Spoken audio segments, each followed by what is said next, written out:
Hey everyone, and welcome back to another episode of System Saturday, where we talk about how you can use software and AI to serve your business, to get more efficient, and to take annoying work off your plate. Today we have a pretty interesting topic, I think, and we want to talk about how to build electronic signatures into your business and how to automate the whole process. Because when I used to work in sales, this was always a big pain point. I worked in a sales company in Germany, and they took 4 years. I joined, and then 2 years later, when I left, they still hadn't implemented electronic signatures. And you know how it goes. I think I lost my first ever sale. Or I'm pretty sure I lost my first ever sale because I didn't send him the stupid document. I was there on site visiting him. He wanted to buy a solar system that I was selling at the time. Would have made me over $1,000, like the first sale ever, like a big thing. And then I forgot to send him the stupid thing, and the printer wasn't working, all this kind of crap. So in today's episode, you will learn how to use electronic signatures using a combination of Adobe Acrobat Sign, what is pretty good already to collect electronic signatures, but then you also want some other platform that allows you to automate the full process, because it's pretty annoying to use Adobe Sign to send out contracts, I'm gonna be honest, but there is a really, really neat way to do this. I use this myself um, in the tutoring business that I was working in, or that I was working for. I did, I think, at least 100 hiring conversations with different people um, for tutoring positions, basically, right? They were independent contractors, and I interviewed them, and I was doing them everywhere. I was in Buenos Aires, I was in Florida, I was in Bogota, I was here in Cyprus, I was in Germany. Sometimes I was on my phone, sometimes at the airport. So I needed a way to work really independently, really easy, and find a way that I can work from everywhere and still have the full process of creating a contract and requesting an electronic signature and downloading the signed contract and putting it into the right folder and everything. I wanted everything to be automated. So I worked for quite a while on this, and this is exactly what you're going to see today. And I'm actually going to show you step by step how to do everything yourself. So roll up your sleeves, because this is going to be a how-to episode rather than talking about what something does. Now, for this demonstration, I'm going to pick two tools. Right? We always need a couple of tools.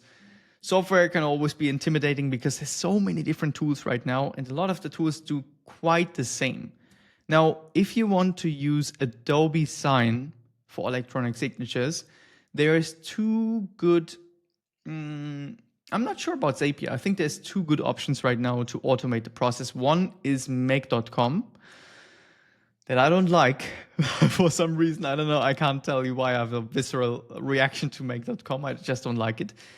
N8N will be a challenge for you if you are not a techie person. So I think you could use make.com, or you can use Microsoft Power Automate, a tool that literally nobody ever talks about, probably because it's Microsoft or whatever, but obviously a lot of large companies, because I'm working with a lot of bigger companies, they are already on Microsoft. And Microsoft Power Automate is a pretty solid tool that allows you, it's very beginner friendly with drag and drop. So you're not going to see crazy shit today, right? You can do all of that I show you while I'm doing it. Maybe you will watch it one or two times, but you will be able to build the whole system for your own business to either get signatures from your clients or from your employees. And I'm going to show you some cool tricks on what you can do. So you will need Microsoft Power Automate or Make, and you will need Adobe Sign to gather the signatures. Now, there's no way in the world that you will be gathering good electronic signatures from your clients for free, right? Every provider will make you pay for that. Pretty much all of my corporate clients use something called DocuSign. DocuSign is great, but it can be a little bit costly. So what I recommend is going with Adobe Sign, and I'm going to show you to you in a second. So let's first jump into the tools, and then we're going to start creating a contract template really quick, just a quick template. And then start building the automation from scratch, completely from scratch. I'm going to show you every single step. So first, let me share with you, where's the screen? Hang on just a second.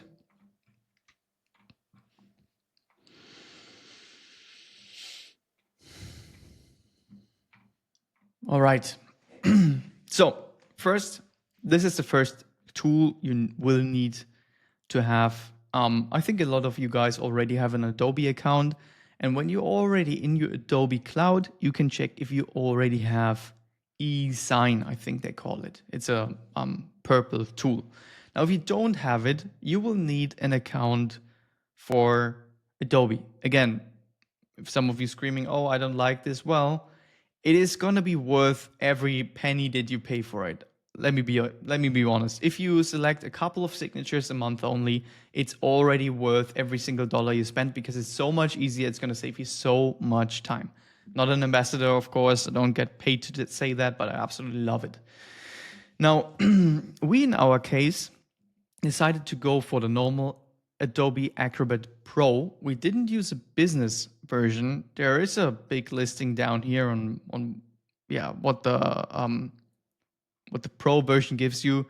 You could have even more function. I think even the standard would probably be good enough for what we're trying to do today. But again, we had a tutoring business in Germany, so we went ahead and started with the Pro plan. It's $20 a month.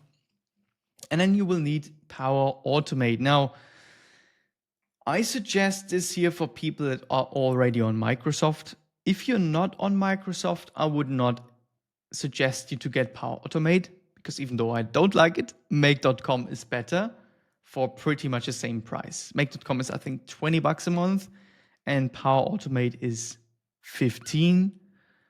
While this here is pretty solid, again, it is Microsoft. I also don't like Microsoft. I don't like Make, don't like Microsoft, but Make is better integrated with more different pieces of software. This is obviously not just the Microsoft Cloud, but also other tools like Trello that we covered in another episode of the System Saturday. It has other things as well, for example, Jira, if your company's on Jira, but you already realize, right? It's more of the corporate suite. Trello, Jira, project management, Adobe, right? If you're running smaller things and you want to integrate with retail AI or Vapey or whatever, build AI agents, you probably want to go for N8N or Make.com. Now, again, for this demonstration here, we're going to use Power Automate Premium. If you guys, by the way, need to see exactly the same with Make.com, then just drop it in the comments and I can create a video for that as well, because it's not going to be different too much. And I think you will even be able to build it in Make if you watch this video, because it's really about understanding how everything fits together. Now, so moving forward, I will assume you have Adobe and you have Microsoft Power Automate.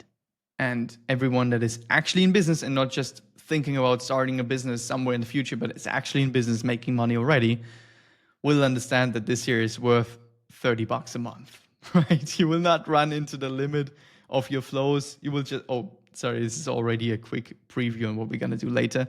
But you will just be able to move forward with $30 a month and collect as many signatures as you want. So that is pretty dope.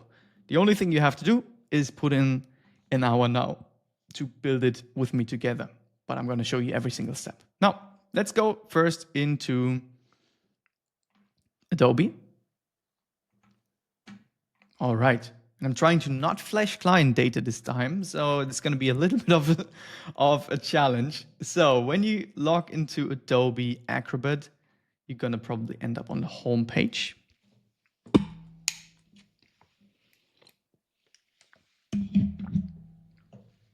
Sorry, I got to drink a lot now because I went and ate way too much. All right, here's all the ongoing agreements for our tutoring service that we call Net to Know. Now, you will want to go over to Documents. Quickly pull this here. Let's get rid of this. All right. We'll go over to Documents and you will want to create a template. This is one of the most important parts actually. And if you already have a company, it's going to be really, really easy because you're just going to go ahead and upload your Word document or your PDF that you're already using. Now, I don't want to assume that you know how to use this here the way that we need it to. So let's move ahead and create a template. I will just select like an anonymous file for this demonstration. So this here that I'm uploading is a Word document. Let's see if that works. Normally I use PDF, but let's see if it takes the Word as well.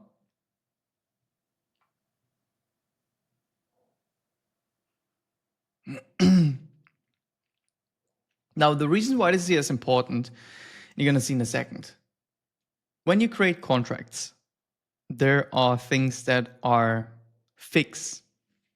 This here is fixed, right? The role of the platform operator, the role of the service provider, these are fixed. The compensation, though, is not fixed. I hope this makes sense. Not everyone will be paid 15 euros an hour, right? Or if you have a client, not everyone will book the same package. Not everyone will book the same same amount of services. Not everyone will get the same pricing from you. So sending out these static contracts doesn't really serve you. And this is why I don't suggest to just get Adobe Acrobat and send out contracts, because you want an easy way to customize them in a manner that they fit what you think you need. Right? So other than moving ahead with this template here that has like a fixed price, let's see if we have anything else that should be flexible. Nope. That is all right. Obviously, we need a signature field and everything, but this is the one thing I want to have as our flexible field for today. So let's quickly close this here again. I'm going to open the contract real quick on the screen, hopefully. And what you want to do is, if you have a Word document like this, let's see if I can make this bigger. Can I not? Here. You need to leave this free, right? If you want to create a template like this, you will have to leave this free. You could have, for example, euro here, but then you just take the number out. You don't have to have a big field, but I always like to leave a little bit more space than a little too less, right? So something like this here would work well. So this is enough space for our flexible field later, where we can fill in, hey, this is going to be 10 bucks per hour, or 15 or 16 or whatever we want to put in there, right? So this is basically what I want to use as the template for our contract. Let's save this really quick. And for your specific business, right, it will be different. So for example, when I worked in construction, it was the number of modules for a photovoltaic system. Or I basically didn't work in construction, I worked in sales for construction, right? So it could be this, it could be the frequency on that you purchase a product, right? On a monthly plan, on a weekly plan, or whatever. You could fill in the pricing flexible. So there's a lot of cool stuff you can do here. I would just suggest take your existing contract, read through it, and think, hey, this is what I usually change for every other client. And these are all the fields. And even if you only change them occasionally, you want them to be taken out of the fixed text that we're looking at, and you want them to be flexible fields. What means here, you're going to leave them empty for now. All right? So let's save this. I think I already did. Documents in Adobe Acrobat and create an e-sign template. Oh, I really got to be careful here. It doesn't apply to filters. All right, so let's create another template. Let me delete the old one so we don't confuse it. Delete, create a new one. I'm gonna go ahead and select the new file and have this uploading for a second.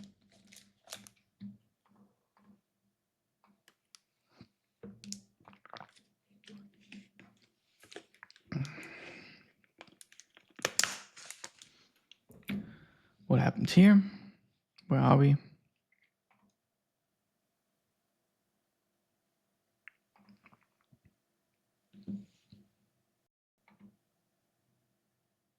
Oh, this is kind of lagging. All right. So here we are. Now we're looking at the newer version of what we were looking at before. And now we have this field here blank, right? So what we can do is select on the right side, you have all these different tools. I hope you can see this, by the way. I don't think I can really scroll into that. No, I can't, unfortunately. So on the right side, you have different tools. You have signature fields. These are obviously for your electronic signatures. You have signer info fields. This is name, email, etc. And then you have blank data fields. Now, when you want to use something like this here, a field that you want to fill in, that we want to fill in, right? We want to say this is $20 per hour. We will use a text input. So you will just drag and drop this over here. You can, it's pretty intuitive. You can edit the size of this field, everything, and just put it there. It's a little bit too big, right? Just drop the field in there, and that's basically it for now. Obviously, normally you would have a header. I just took this out so you don't see the name of my client, right? But normally you would have the header for your information, and then you can also put in, I always take this here for the name, one for the address, and one for city, etc. Right, and a good thing to do is then just double click on one of these, and you can change the tool. You can put in a tooltip saying first and last name. Click on OK. And now later, if somebody hovers over this field, not sure if it's going to do this right now, but later if they try to fill in this and hover over this field, it's going to tell them, hey, put in first and last name, right? And you can put this for all these fields. So you can actually explain to them what you need from them. These here are the fields that they are going to sign, right? Their name, their address, their city. This year, I obviously don't want them to fill in, right? Because this here is supposed to be set by me. The client's not going to select their price, or my employee's not going to select their wage. So we got to treat this field here a little differently. Let's double click on this. And what you want to do is first, this field gets assigned to either participant 1, us as the sender, or anyone. To be able to fill this field from our automation, you need to select anyone, not sender. You need to select anyone, and you want to make this here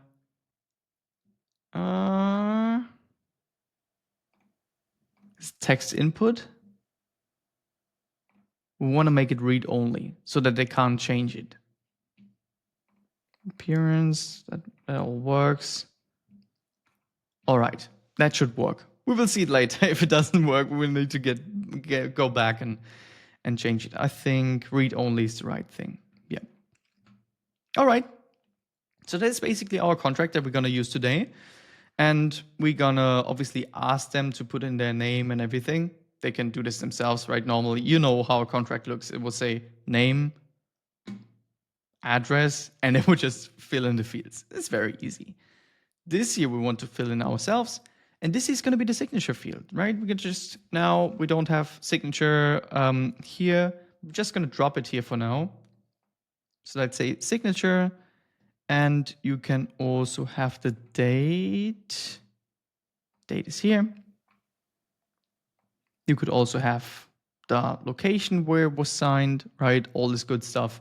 But right now, let's just leave it with one signature, one date, so that you guys can see how it works. What we actually did in the business is that we already pre-signed all these contracts. We put the picture of our signature on the contract, and then we sent it out for them to sign, so we didn't have to sign it back as soon as we got it. Right, so we put this already in the template. You can imagine, like, yeah, fill in a picture here of our signature, and the date would then default from this here, right? The day that the customer opens this or the employee, it gets a date, then they sign it, and we were basically done. Super, super easy. Now, let's create this template here.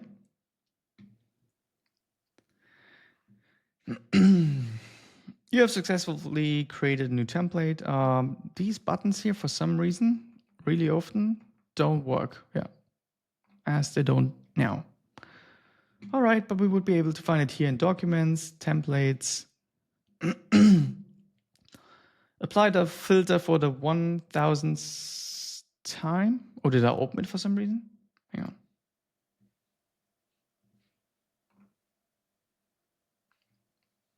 Templates. This is it, I think, right? Let's click on use template for a second so you see how it looks when it's opened.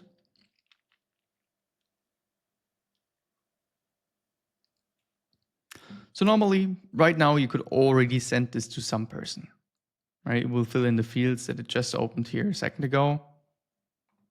These are the fields, right, that the person will be able to fill in on their phone or wherever. And now it's preparing the file for e-signing, so it will enable you to send this out to some person. So you could say, this is going to go to linus.ally@nettoknow.net, right? It's our old email. Please don't spam me on this email. But yeah, I could send it there, and I should get an email on my phone to sign this contract. Maybe we'll actually do this right now. Oh, by the way, this is the tooltip that I mentioned before, right? When you hover over this field, it's going to tell you first and last name. Please fill this in. It's very small right now, but I hope you see it. So why don't we send this out right now before we jump into the automation, so you guys see what the employee or the customer, for example, is actually going to receive. All right. Don't know if you heard that. I got something here. We probably stop sharing here so you can actually see something. So what I got, man, I'm gonna go and flash a lot of different customer information here if I'm not careful. All right, so I'm getting this here from my friend Alex. It's his Adobe account. And now if I click on this button, this is what your customer is gonna get. It's like super easy and it's instant, right? You instantly get an email, you open this, Microsoft Edge, yeah, whatever. No. Let's open this in Chrome. It's gonna load.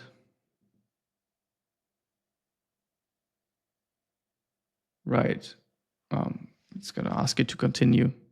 But then you basically have the contract here, right? You can zoom in, all good.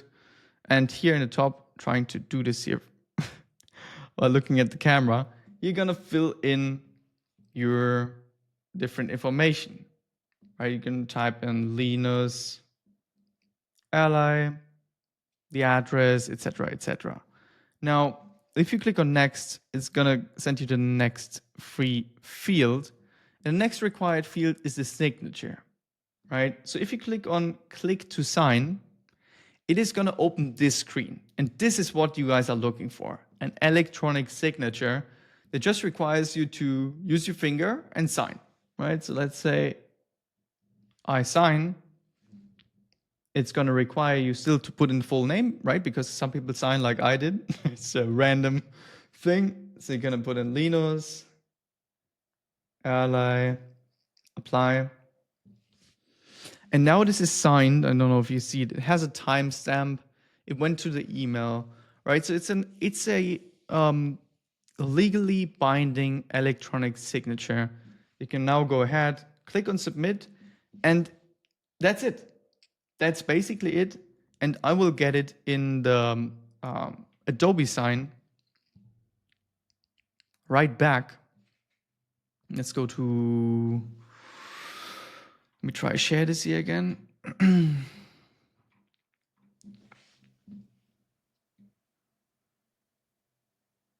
Oh, yeah.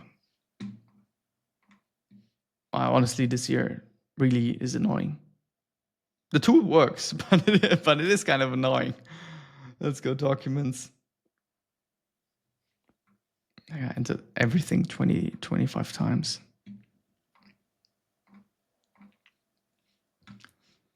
Now let me quickly make sure to not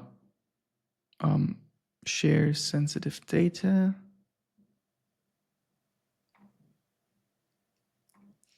Completed. Yeah. So here on the left side, we were just in templates. Here on the left side, if I look at completed, normally we have like 200 different things here. I'm always trying to apply these filters. But yeah, here you do see all your agreements that were sent out and were completed by your customer. So you can basically just go ahead, open this thing, and it's going to give you the whole PDF that you can download on the right side. Obviously, I didn't fill in, I don't even have a real header, but normally you would have the header, right? Everything filled in. And then you have the signature down here with the timestamp, time zone, the date defaults automatically. So it is a pretty neat concept. So everything is good there. But one thing did not work.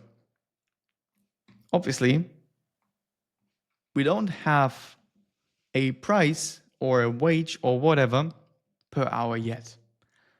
Because this would require you to create a new template every time, or to go into the template, then edit it, enter some fields for the sending and blah, blah, blah. And you see how annoying Adobe is. Like, you got to reload every page 20,000 times. So we don't want to do this. And here is where our Power Automate comes into the game that we were talking about earlier. So I will go over here. Oopsie, not admin. Nope, nope, nope. And we're gonna go over to Power Automate. Again, if you have Microsoft, I think this is an old contract. I'm honestly not sure if we actually bought Power Automate or if we just had it from the get-go. Maybe we got lucky and we just had it. This here is the page that you will get to when you first open Power Automate. Can be pretty overwhelming. The good news for you is this stuff here does not matter at all. They have templates and stuff, you know, like all the scammy people right now on TikTok showing you random templates and they're like, hey, I'm going to print millions for your business. Please buy my automation template. They actually have them for free in here, like everywhere else. But what we want to do is create a flow. And we don't want to, they have different options of flows. Sorry, it's my flows. Let's create a flow on the left side. We have different, what the fuck is going on here?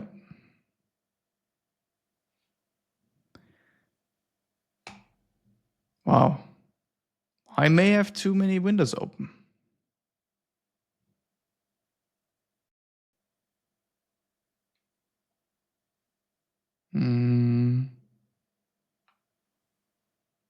All right, it's going to load for a second. So we do have different types of flows here. Some of them are manually triggered.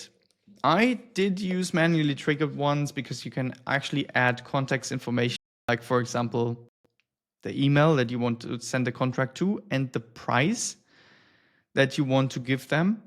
That works. You can do this manually from your phone. There's the Power Automate app, and it's actually relatively neat. Let me quickly show you that while this here is loading.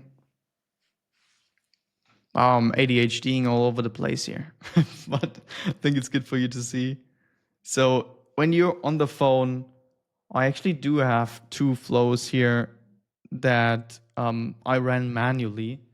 So one if I was paying the teachers 15 euros and one if I was paying them 20. So let's click on 20. It's gonna ask me for, oops, sorry.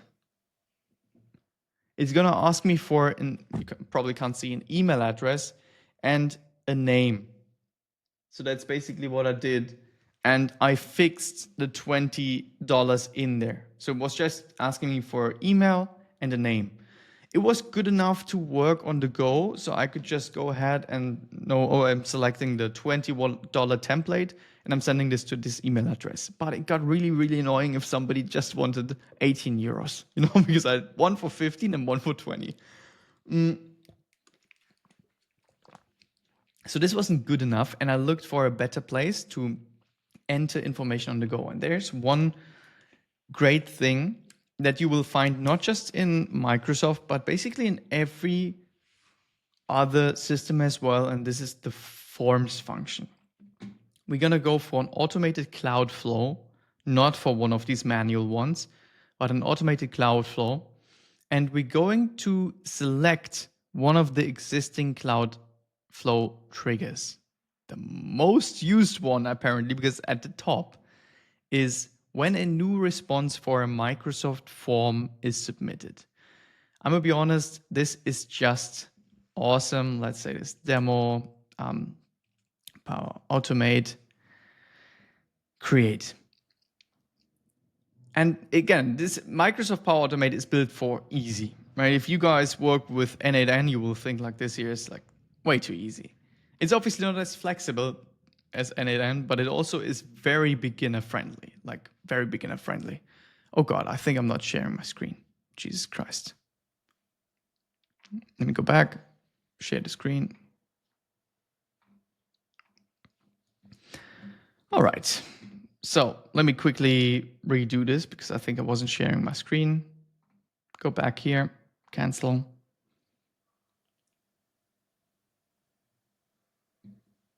Oopsie. Yeah, okay.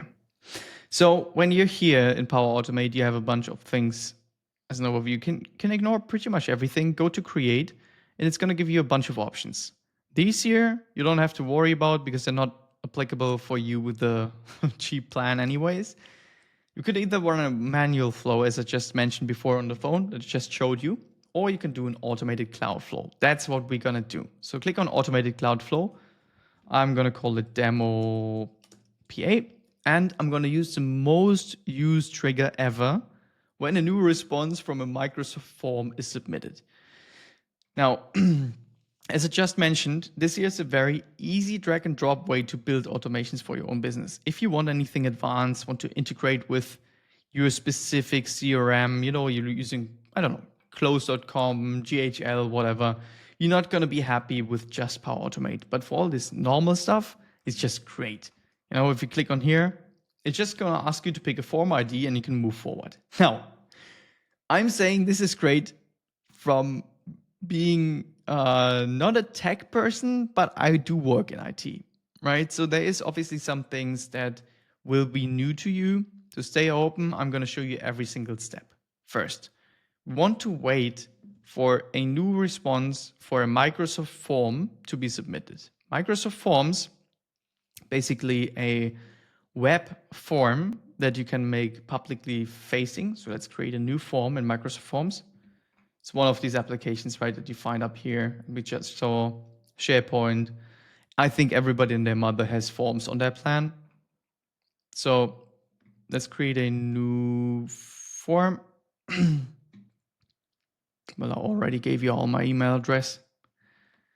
And you can start with, let's say this here is demo employee contract.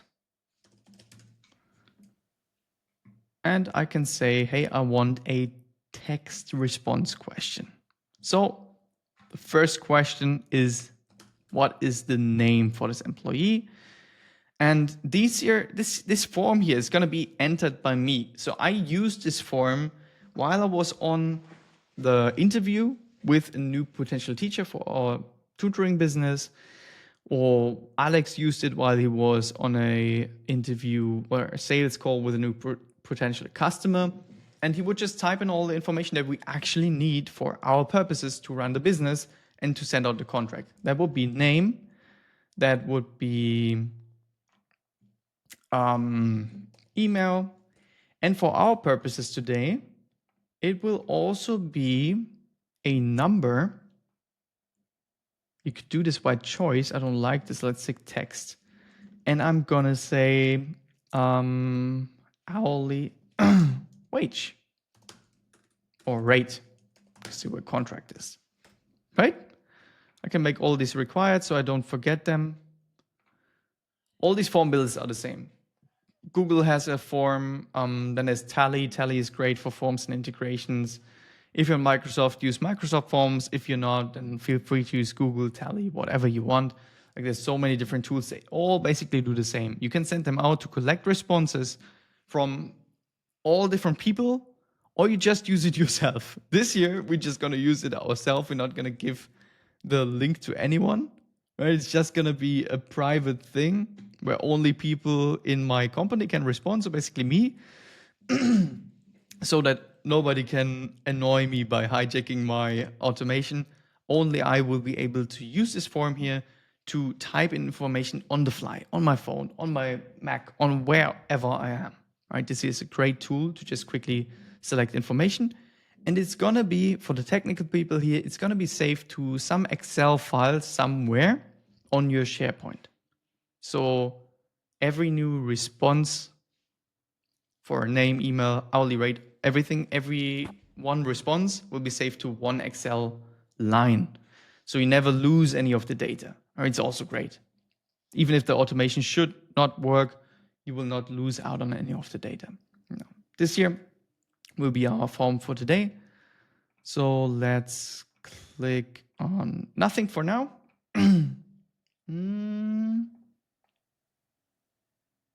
Yep, very good. All right, this here is now our form. And instead of sending it out to collect responses, what we want our automation to do, and again, if you're technical, I'm trying to be very slow here, so don't be, don't get bored. This is very important to understand. This flow here has an inbuilt trigger that waits 24/7 if a new response for a specific form is submitted. Now, what it obviously needs for that is a clear identifier on what form it is looking for, right? You can't just wait for some random form to be submitted. We need a form ID. So this trigger requires you to pick a form ID. Now, I'm probably not going to just go ahead and pick a form here. What you need is the ID. If you're watching this video and at some point you try to do the same and it doesn't work for you, I'm going to be honest with you, just go on to ChatGPT, explain what you need, and it will be able to help you because it can be a little bit annoying. This here, let's go back to the form. This is our form. We need the URL. I'm not sure if you will be able to see that. In the URL, there comes a point after, here it says design and ID equals. This is the point that you want to start copying the URL till the end. Copy this, and this is the ID of this specific form here, and it is what goes into the first field here. So, oopsie. Use that. This is going to be our ID. Now, another thing that is really, really, really annoying with Microsoft Power Automate for some strange reason is that sometimes this strange thingy here that you see on the left side is kind of hidden. It is the most important thing that we're going to use. And I hope to show it to you later when it's not hidden underneath the rim of the window, but it is what it is. This will be very important later. For now, This is everything we need from this specific field. So now this here is basically going to wait for a response for the specific form here to be submitted. What we could do right now is copy this link. All right, it's a link to collect responses, copy link. What I'm gonna do is I'm gonna open this in another window. Here, for example.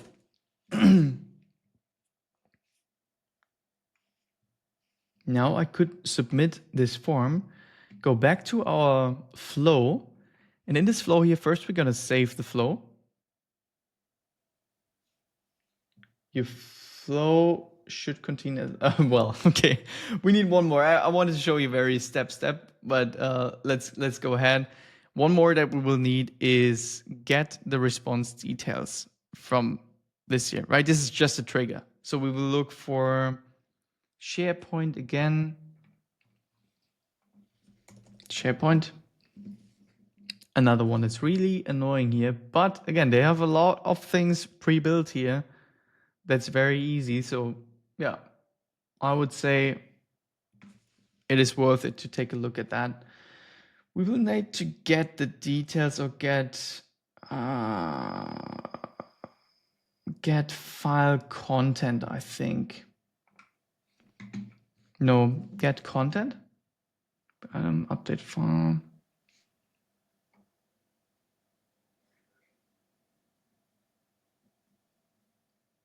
I think it will be get file content. Unfortunately, I usually use this here in German. So I'm not really sure if this is the right block, but this will be really good for you to learn. So let's take a look here. No, this is not the right thing. Oh, I'm on SharePoint. Let's delete this. Sorry, guys. I'm on SharePoint. I should go on to Forms. All right, so let's go Forms. Oh, yeah, there it is. Well, that was easy. Yeah, no, I was confused. Now, here's what is important. When a new response is submitted, and this is what the flow is going to listen for. This is going to listen for a new response submitted, and it's going to assign an ID, basically. So this here is, we're still listening to the same form, right? So when it says response ID, a form ID, we're still gonna enter the same form ID, or by now, as it already grabbed this in this step, you can select demo employee contract. Right now it understands, hey, we're looking at this specific thing, right? This is what we already looked at here. So we can select it here. And the unique identifier of the response will come from this specific field here, because it's going to listen for a response, and the unique identifier for the specific response is going to come from here. First, let's try if we can save it now. Response ID is required. Yeah, sure. No, we can't. Let's click in here. I thought I already said it. Here is where we need this lightning thing. This was hidden before on the left side. That's what I told you. So this here, this button is gonna be what you will use throughout this whole thing, because we're building a drag and drop flow.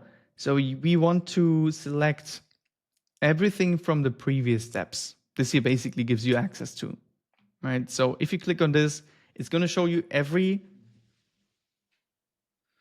object that would say in tech, I don't know, every piece of data, everything, that was created by the previous steps, it's going to give you.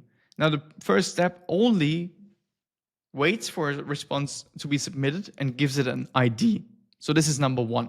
This is response number 2. This is response number 3, right? So this is basically a dynamic object that's going to be created from the flow. So this is what we got to select here. There's no specific response ID because we want to listen to every single response to this form ever, right? Everything that gets ever created. So let's click on response ID. And now we should be able to save this for now.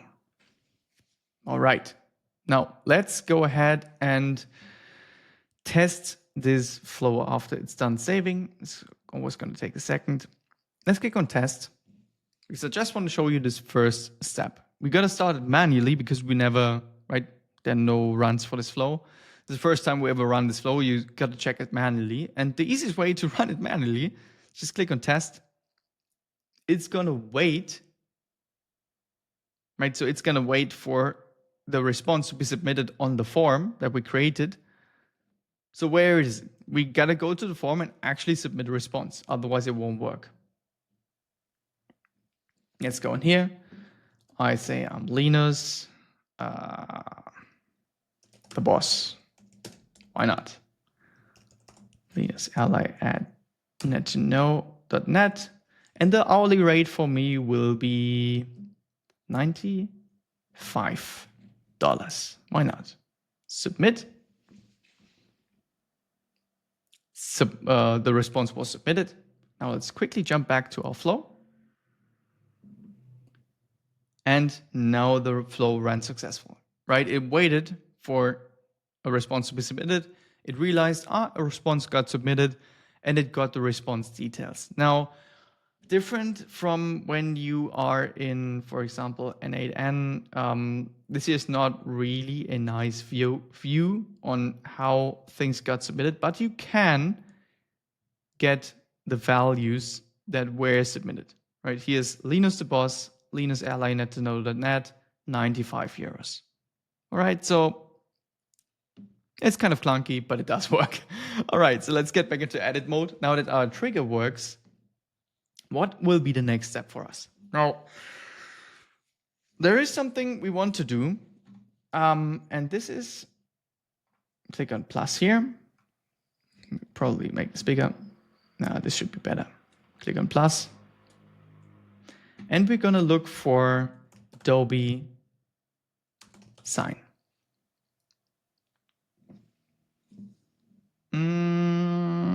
Now, one important thing is do not use the Adobe Acrobat Sign Sandbox. Sandbox for developers only.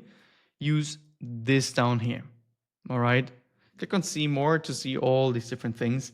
And what we want to do is we want to pick the library template that we created before. Just a reminder, like this template here, we want to take exactly this specific template that we created before. And we want, to create a copy of the template and send it out for signature.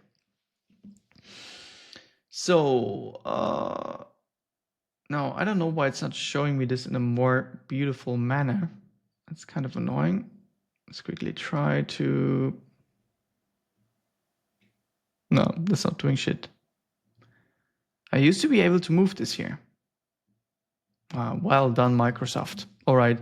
So at some point here, it should give me create an agreement from a library template. Here, I think it is. Create an agreement from a library template and send for signature. Yeah, that's what we want to do.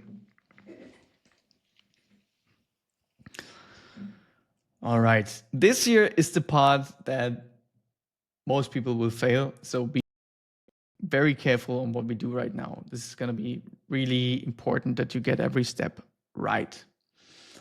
To create an agreement from a library template, first you will need to, well, let's first give it a name. Let's say this is employee or contractor, contract, right? Tutoring. Something like this. Now, you will need to add whatever we want to select from a library template, right? Here's the library. You will need to add a new item. Let me make this a little bigger so we can see at least something, right? Library, we'll need to add a new item. Now, if you click on add a new item, just a button, it's gonna give you a little bit of a headache because you're not really sure what you have to put in here, right? And what goes in here is the ID of the specific template.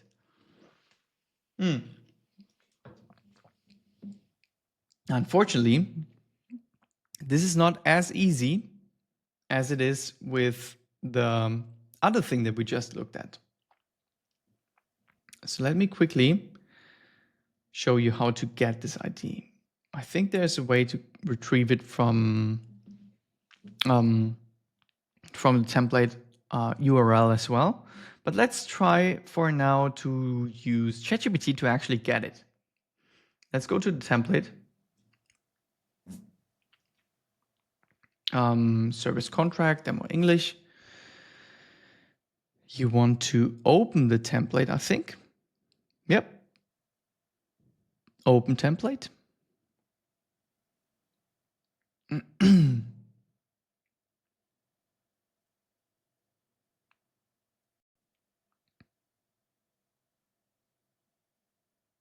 And I'm gonna be honest, I honestly am not 100% sure if you gotta open or edit. I think you gotta open it. Because this is again something where you can't easily get what you need from the URL. You will have to extract it from the URL.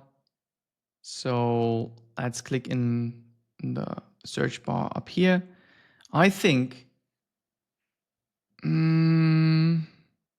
it starts with CB. I think this here is the part of the, yeah, I think this here will be our thing.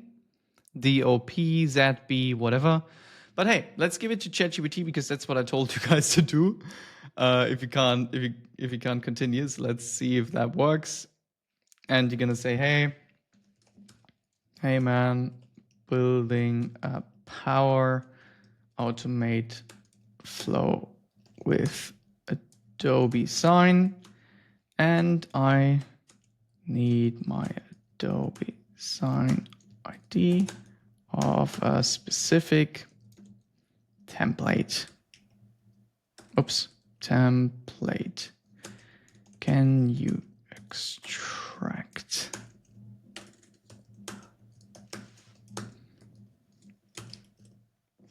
All right, let's try if that works. I think it should start with CB.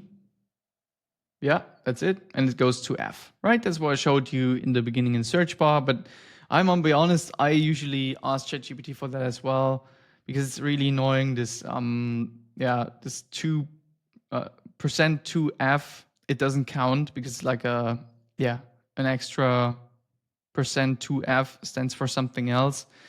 Don't want to get too technical here, but yeah, this is basically our ID until here. So let's try if it actually works. If it doesn't work, then we gotta grab something else. Let's copy this. Oopsie. In the case it doesn't work, we gotta go into the edit mode for this specific flow. All right. Back to the Power Automate flow.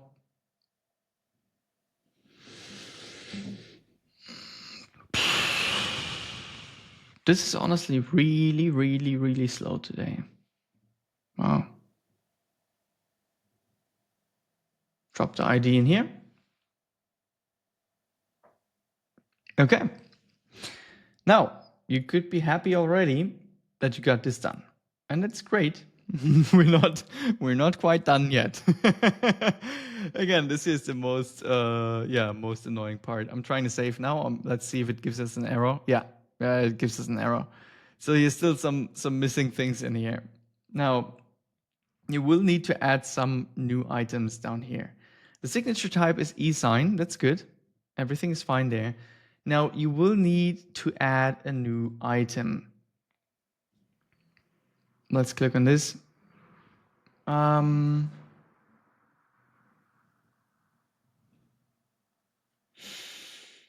First, we will need something else. Okay, the order will be one. We're gonna send this to the signer. This is all good.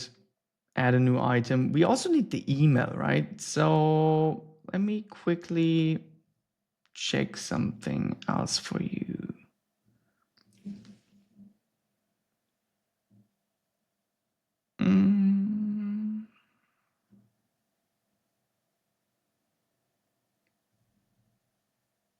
Yeah, let's go out of here.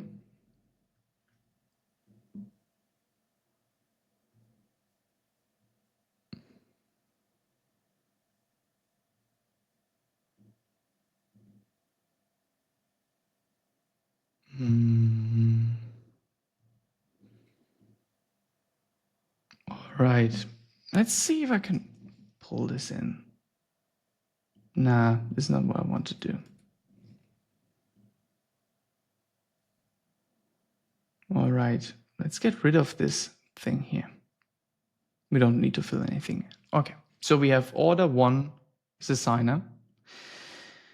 And the email of the participant we want to fill in from our response details. I'm honestly not sure if we retrieved that field, so let's see. Oh, it is it. Okay.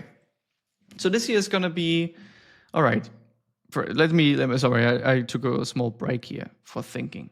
So this here is our contract. This is our template ID.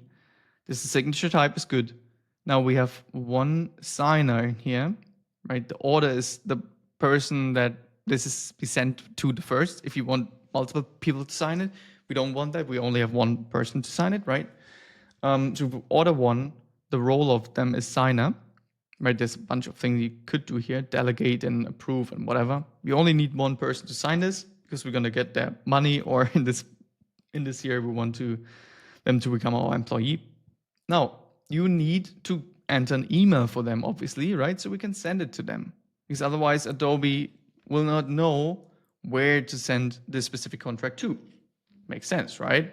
So let's. Right, if I enter my email here, it's going to send it to me every single time to sign for a different person. Doesn't make any sense. So we will need their email. And we will know that from the form response that they submitted. So click on here. Oops. Click on here. This thing here, this arrow thing. Click on the email. And now it's going to pull the email from the response details every single time. And it's going to know where the email is being sent to. All right? Hope this makes sense. So what else will we have here? We don't need an authentication password. No. Phone number. No. This is all add-on security that you could deal with. I'm gonna be honest with you. We never did this in the tutoring business. We had over 200 clients and employees at some point, but yeah, it wasn't big contracts or something, right? It was all like the small business. Everybody was friendly, like family feeling. So we never really got ripped off by anyone in 4 or 5 years. I think a couple of people stole our money, but other than that, nothing wild was going on. So we didn't add extra security. You could do that at this point, but this is basically it. We need, this here's our signer, and it's going to go to this email, right? So now if I'm gonna go ahead and save this, and save.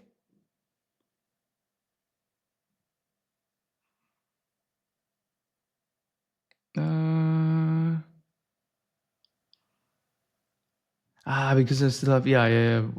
How can I get rid of this guy here? Let me go to, I'm gonna try to get rid of the second guy. This one here, I don't want him in there.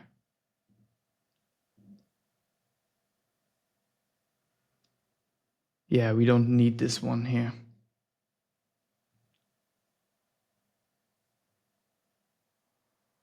God, this is kind of screwed up. Let me delete it and do it again. Wow, it kind of mixed the whole thing up. Super annoying.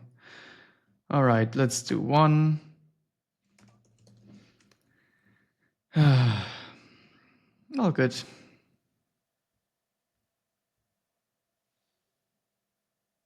Come on. No. What the heck?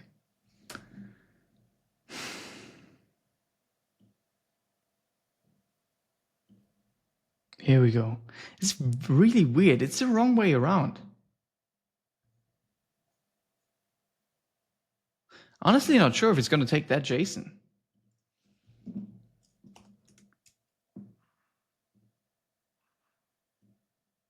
Sorry if I'm speaking Spanish, but it really doesn't look right to me in terms of how it's formatting JSON. This looks right. Okay. I think now we should have it. All right. Finally. All right. So you see, this is I told you is the most annoying part. It goes back and forth, and you add a field and you can't get rid of it. It's some things here are a little bit annoying. This here is, I don't want to get technical again. This here is a JSON format.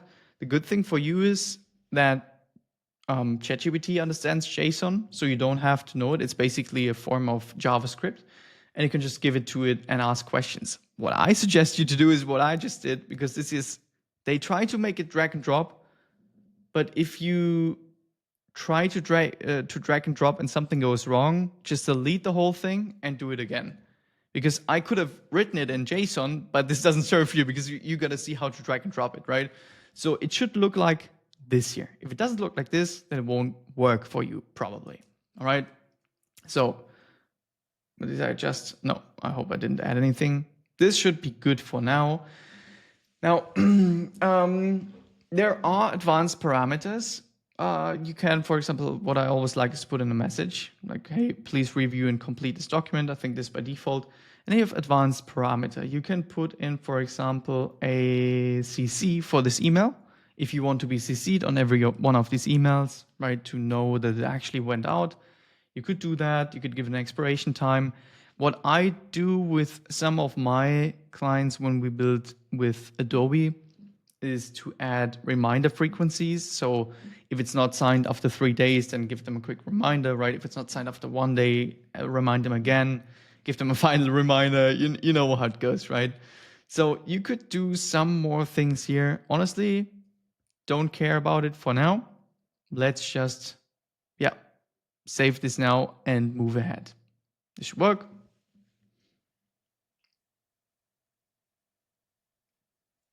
One of them we're actually going to touch on later is form field. But for now, we're not going to do it.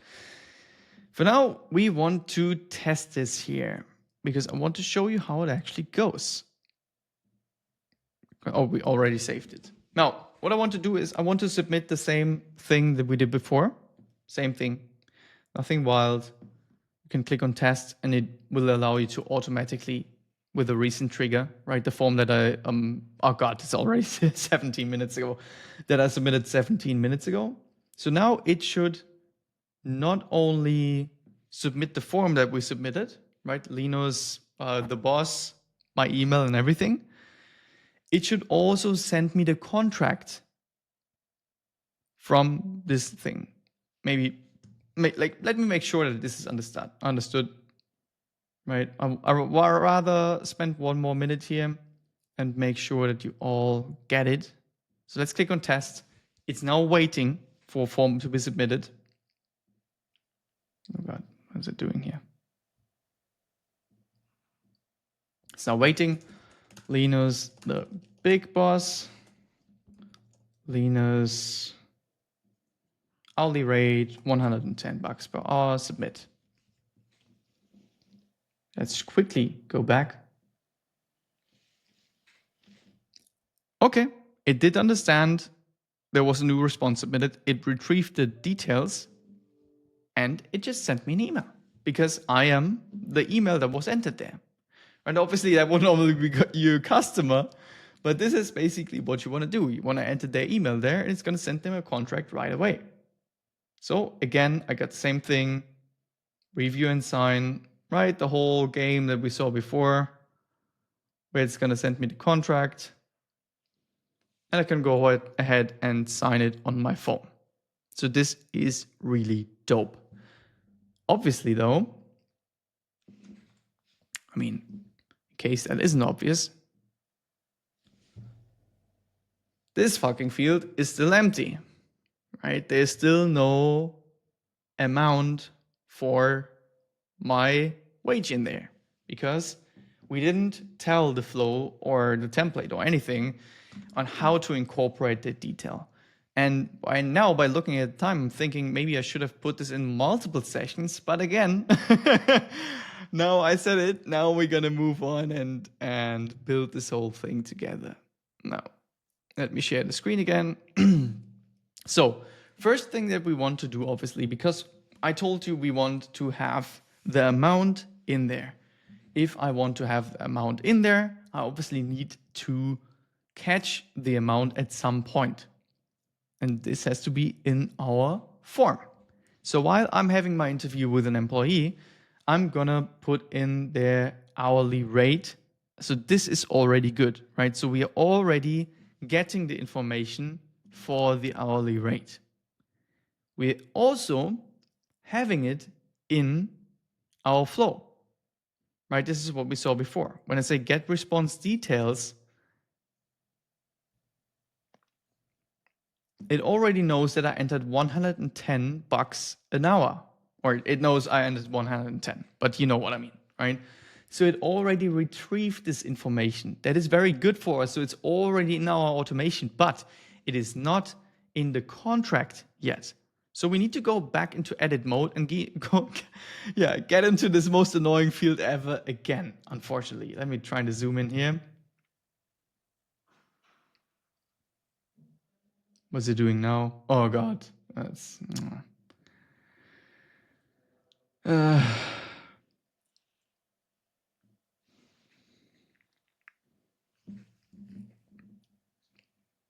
Okay.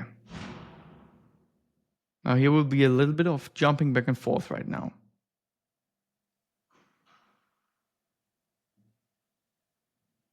Yeah. All right. Man, why is it not doing this? Super fucking annoying.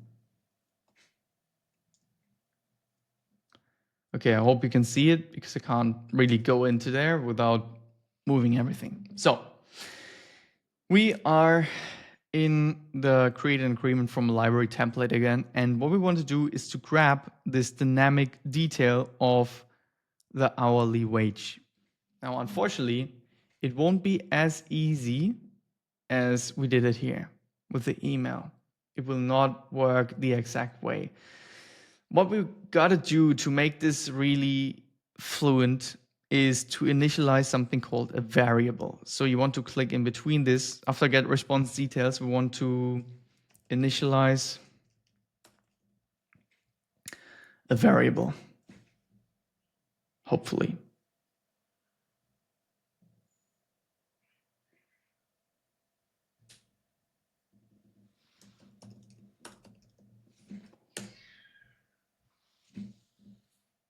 Initialize variable. So we will have a variable that is being called hourly rate. All right. I hope this makes sense so far. So we're gonna have a variable that's called hourly rate. It's gonna be variable depending on the responses. Now a Boolean is a yes or no type of thing, right? It's basically a switch. So this is all the technical stuff. You don't have to care about any of that. The only thing you want to understand is a string is text field. So this is what we're looking at.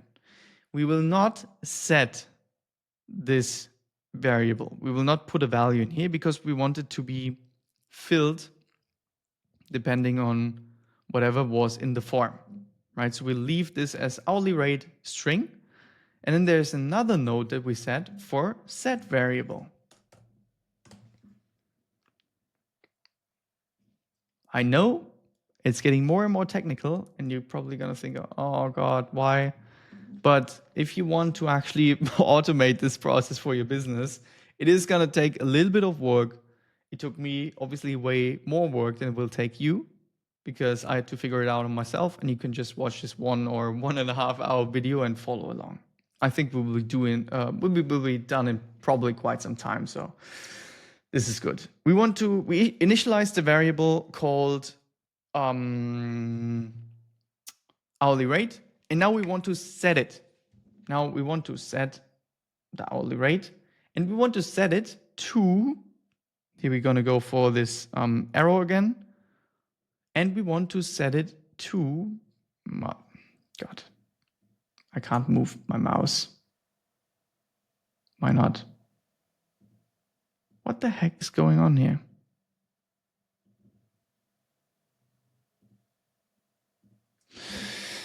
Oh, this is annoying at all.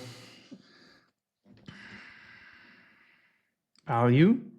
We're going to take the value from the form submission. Right?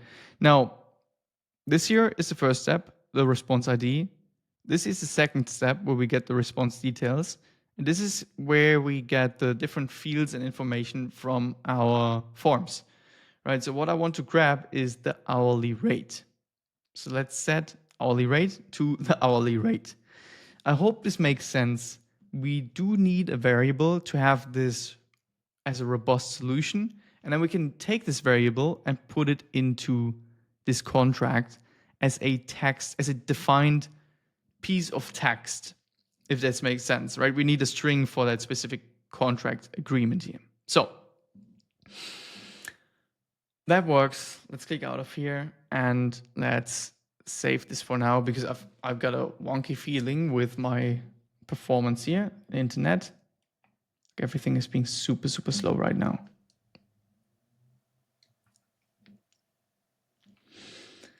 Still saving. And what we're going to do now that we have a variable, the system understands there is a piece of information that we get from the form that is called hourly rate. There is a variable called hourly rate that is a piece of text. It's a string. And this piece of text, this string, equals, in this case here, in this submission of my form, 110. In the previous, I think it was 95. So it's going to reflect every time the hourly rate comes in, it's going to reflect a different variable value, right? That's why we have a variable. Now it's still saving. So in a second, we're going to go into the agreement and add this field in there. Actually, while this is saving, oh, now it's saved. Great. While this is saving, I want to show you one more thing, and this is really, really important because we're going to need this right now. In these templates that you create in Adobe, they have names. The fields that you put in there, they have names. You cannot put $110 in the first field, obviously. Right? That doesn't make any sense. It has to be in the exactly right spot in the document. Now, there's going to be a bunch of things changing with your templates and everything, or your contracts, right? But this has to always be the same. They have specific names. You can rename them, but you see that here at the top. Custom field 2, custom field 3, custom field 4. And you see it's not really intuitive, right? This is custom field 2, even though it's at the top. Reason for that is because I added it later than one of the fields at the bottom. You can actually rename them. So you could say my favorite field and click on OK. And then you can reference the specific field name later on. It's really, really important that you look at this and don't just copy what I do. You have to go into this specific template that you created and take the exact name field that we're looking at. In my case, it's going to be easy. This here's the field, and it's called custom field 1. Right? This is the hourly rate field that I want to fill in with my automation. This is important because now when we go into Power Automate, we create an agreement from a library template. We already have all this good stuff here, right? We have this working finally. So this is going to be sent to the signer, but we want to do one thing, and this is an advanced parameter. We want to do one thing before we send this thing out. So you're going to click on advanced parameters and you're going to click on form field.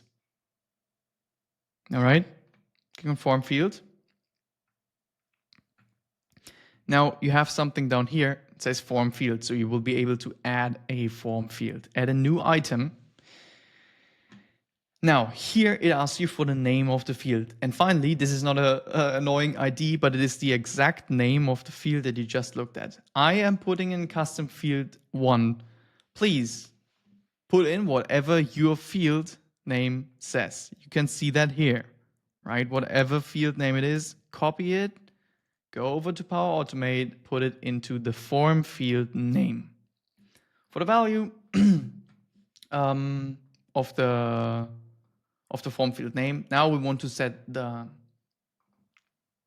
variable, right? So let's grab the variable hourly rate, obviously, right, that we said. And click out of there, click on save, and it should, for the technique geeks, should give you the right JSON here, right? For field name, custom field 1, default value will be the hourly rate field. So it's going to set the string in there. Obviously, going to put quotation marks, but you know what I mean. Yeah. Oh, yeah. Good point. You actually don't put quotation marks, right? Don't put quotation marks. Just leave the fields in there. If you've never worked with that, it could be a little different than some other things you've seen. No quotation marks in Power Automate around the, yeah, I don't even know how they call them, the fields. You know what I mean, right? Because it's, you see it here, maybe it's going to already put it in quotation marks somehow. All right. So this now gets really interesting. Now we should be able, let's test this with another one. Click on test. This is where it gets exciting, right? This is where it gets pretty cool. Let's go over to the form. Submit one more form. Oh, collect responses. Oh, here's the form. Submit another response. The biggest boss. And now my hourly rate will be $35. Submit. Let's see.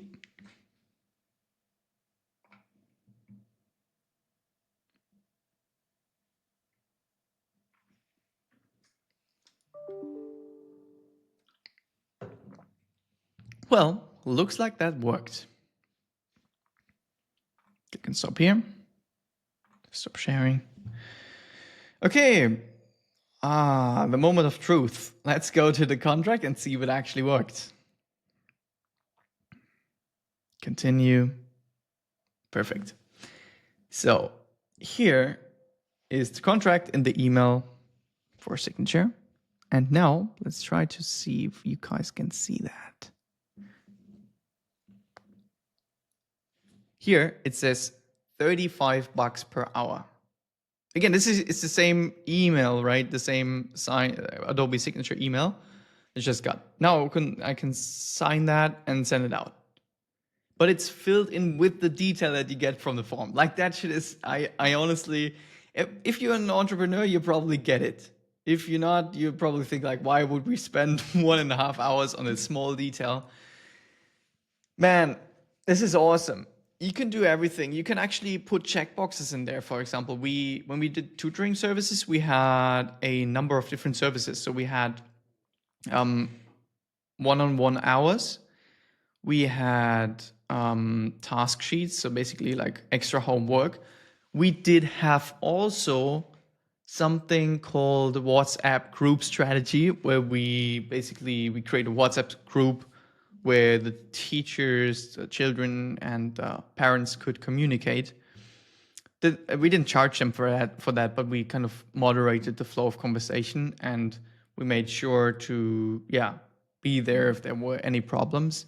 So they would be able to, from our conversation, I would have a sales call and I would say, hey man, we have this WhatsApp group strategy. You don't have to use it, right? We couldn't make that mandatory because of our business model.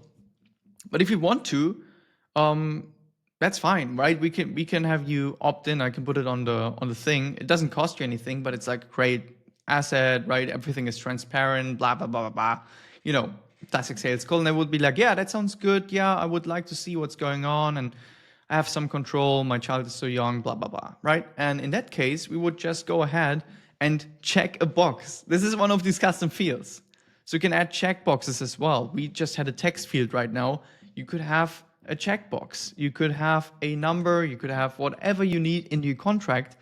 You can check boxes. You can put in $35 or whatever an hour, right? You can do everything. So it is completely crazy, completely nice, and you only see me putting in this form from my monitor right now, obviously because I'm sharing my screen and showing my phone is pretty annoying.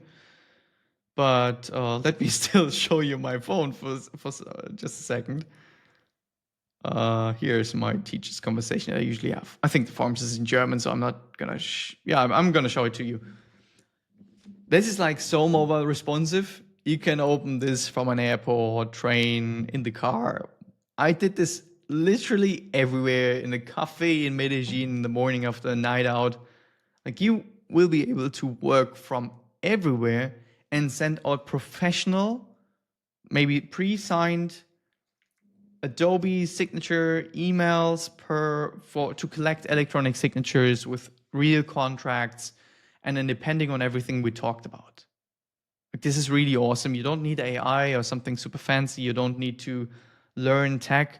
I know we covered some IDs, and we got to cover one or two ID things in just a second.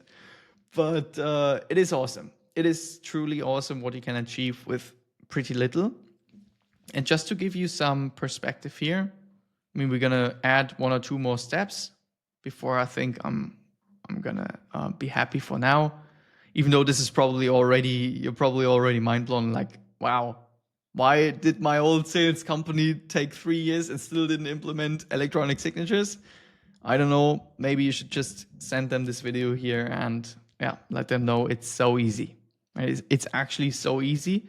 And if you work in sales, it's going to cost you a lot of money. If you're in business, it's going to cost you a lot of money to have waiting time, printers being broke, or sending emails and people are, oh, this doesn't work on my PC. Oh, tomorrow I'm going to go on vacations. I got, I don't know, something happened. Now I have a different idea. You know how it goes. You know how it goes. It's all bullshit.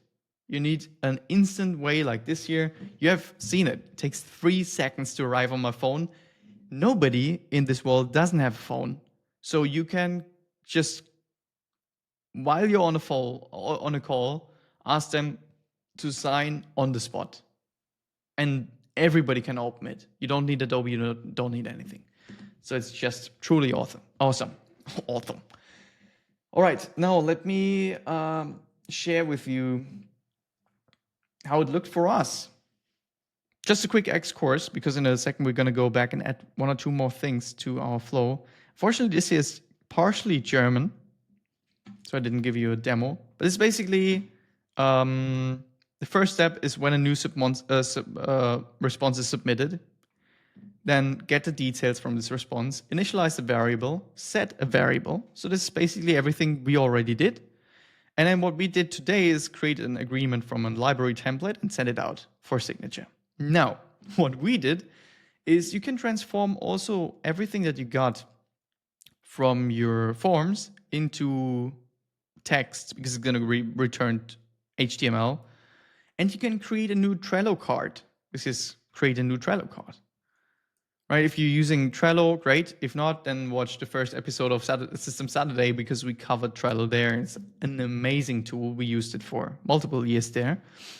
And we created a new Trello card for this new lead. So I wanted to see the process of this lead through their life cycle.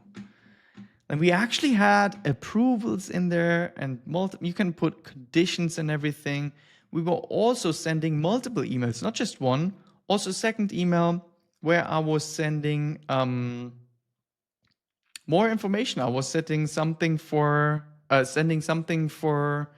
accessing our training platform for Net to Know, right? So, or requesting another form or whatever it is. So you can literally do everything here. Hang on. This is what we're going to do in a second. Get the status of an agreement, initialize variable, etc. And then wait until the agreement is signed. But you can do a lot here, right? You can create new SharePoint folders and upload the new contract into the folder. You can update your CRM, or what we did with a Trello card, right? So first we created a Trello card, and we later updated a card as soon as the contract was signed. It was pushed to another step in the process. You can download files, you can send emails, you can wait a week and then we actually sent another contract here. And then we also downloaded the contract. Like, it's going on and on and on. Obviously not best practices to have everything in one big flow probably, but yeah, it's the way we did it. Worked out great for us. And this is actually stretching over 2 or 3 months. So it's a full onboarding episode of a new employee, and that's how we did it, and it worked great for us. And before that, I'm gonna be honest, I forgot a lot of shit. And people had to wait for me, and then sometimes they already talked to somebody else and they got another job, and I was like, oh god, I'm fucking stupid. Why didn't I? Like, why didn't I? But yeah, we all have things to do, so this will be a great asset, I think, for everyone to use that uses signatures. Obviously, if you don't use signatures, then you don't need this here. Now we're at 124. It's actually not too bad. Let's switch to the new designer. This is the old designer. It looks horrible. All right. So there are 1 or 2 more things that I want to show you. We're going to go through them probably relatively quickly. Now, one thing, when you send this agreement, you could just monitor them from Adobe. Where's Adobe?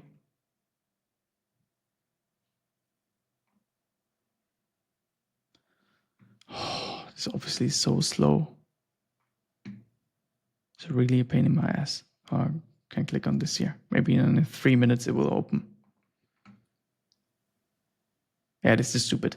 That's exactly the reason why we don't monitor it from Adobe, because it super sucks. So let's go here, right? Because otherwise you gotta open this Adobe thing, it's gonna reload 20 million times, and it's just annoying. You can get extra emails, but then again, you gotta log into Adobe, you gotta download your PDF of your signed contract. Like, that's all a big pain in the ass, and then you gotta save it somewhere, blah, blah, blah. So I want to help you automate that even further, right? Now we gotta we have everything, sending out the contract from our phone. Awesome. Now we also want to get it back. So what we gotta do is get the status of an agreement. Get status of an agreement. Let's see if it works this way, or if we gotta search for Adobe Sign. Get the status of an agreement. This is what we need, but obviously, again, not from Sandbox. I don't know why they always put it there. Get the status of an agreement, right? Not Sandbox, the normal one. This is pretty straightforward. Get the status of an agreement from what agreement? Well, the one that we sent out here, right? So we want to see if this agreement, first, let's say, set the agreement ID of this step, obviously, right? We're looking at this ID. We want to get the status of this agreement. So in Adobe, that's either signed, I think, or it's not signed or something. Honestly, not sure how the not signed is called, but we only look for. All right. Now, the issue is, if you check the status of an agreement, this step is going to be executed the exact moment after the agreement was sent out. I'm not sure that anyone signs after a microsecond, right? So either way, when we get the status of an agreement, it's going to come back as not signed yet, right? So you could ask, well, why do we do it then?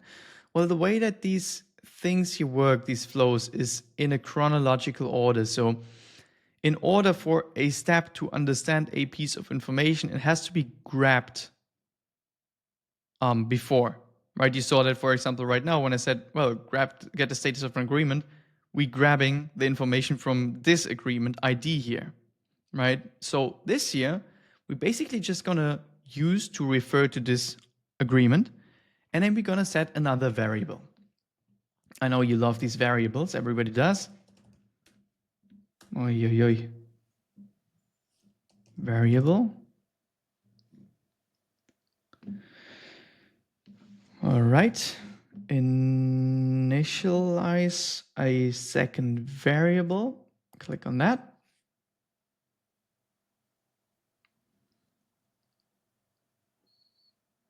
Well,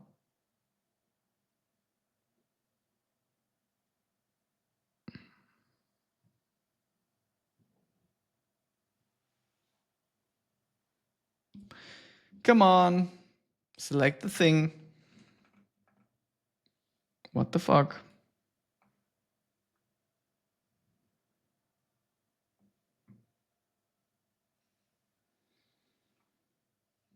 All right. Hey, that was quick. So I want to call this the status of an agreement. It's going to be a string as well.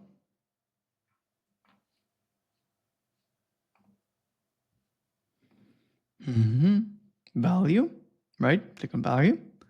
Get the status of an agreement. Now, if you want to see more, you gotta click on see more, obviously. And we need this the data somewhere in here. Status. There it is. All right. So to make sure. Wow, why is everything so fucking slow? It's really getting on my nerves. Jesus Christ. All right. So this here is our initialized variable. And now we gotta add something more. But again, let me save for just a second because this is way too wonky. It's probably these stupid Adobe windows. I'm gonna close them in a second. Because they are usually so slow, they probably try to reload for 100 times. Yeah, let's save this. Maybe it was the Adobe things. Yeah, the reason why we automate the whole thing. That just doesn't make any sense. Now, the next thing that we want to do, when we get the status of an agreement, it's just referencing the ID. When we initialize this variable, it's referencing this field from getting the status. But still, I know what the status is, right? I'm pretty sure nobody signed it in 1 microsecond. So we want to continue checking this status of the agreement for a certain amount of time. And the way we do that in, well, now it goes, I think it's actually this stupid ass Adobe. Wow. The way that we do this in Microsoft Power Automate is by an operator that is called do until. So it's basically a loop, right, for people that work in software. Do until, all right, control here. And it's basically gonna loop over everything that we put inside this loop until a certain parameter is fulfilled, right? So what we're gonna do is loop until the variable here. Hang on, we're gonna show you. This is one where you gotta check at the left side, right? There's this small stupid symbol. So we're gonna loop until the variable status is equal to signed in all caps, please, right? This is one where you can't, no extra, nothing. This is how it should be done. Now, inside this, we obviously want to put some more things. The first thing is going to be get the status of an agreement, right? So we're basically going to do the same thing. We, again, going to look for get the status of an agreement.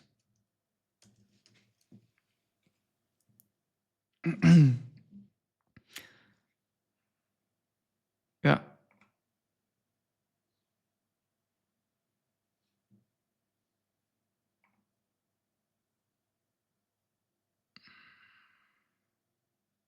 Oh God, I selected sandbox, man. I can't be serious. I mean, I told you guys, right? But it even happens to me. Oh, let me delete this one. This is sandbox. Yes. Annoying as hell.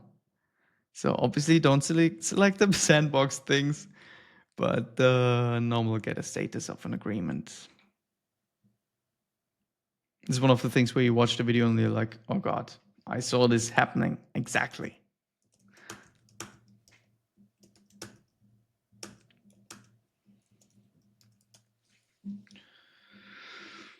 All right.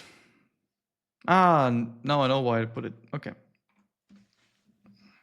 Now the first time it was up, the second one, so this was down. All right. Get the status of an agreement. All right. Now set variable again. Set.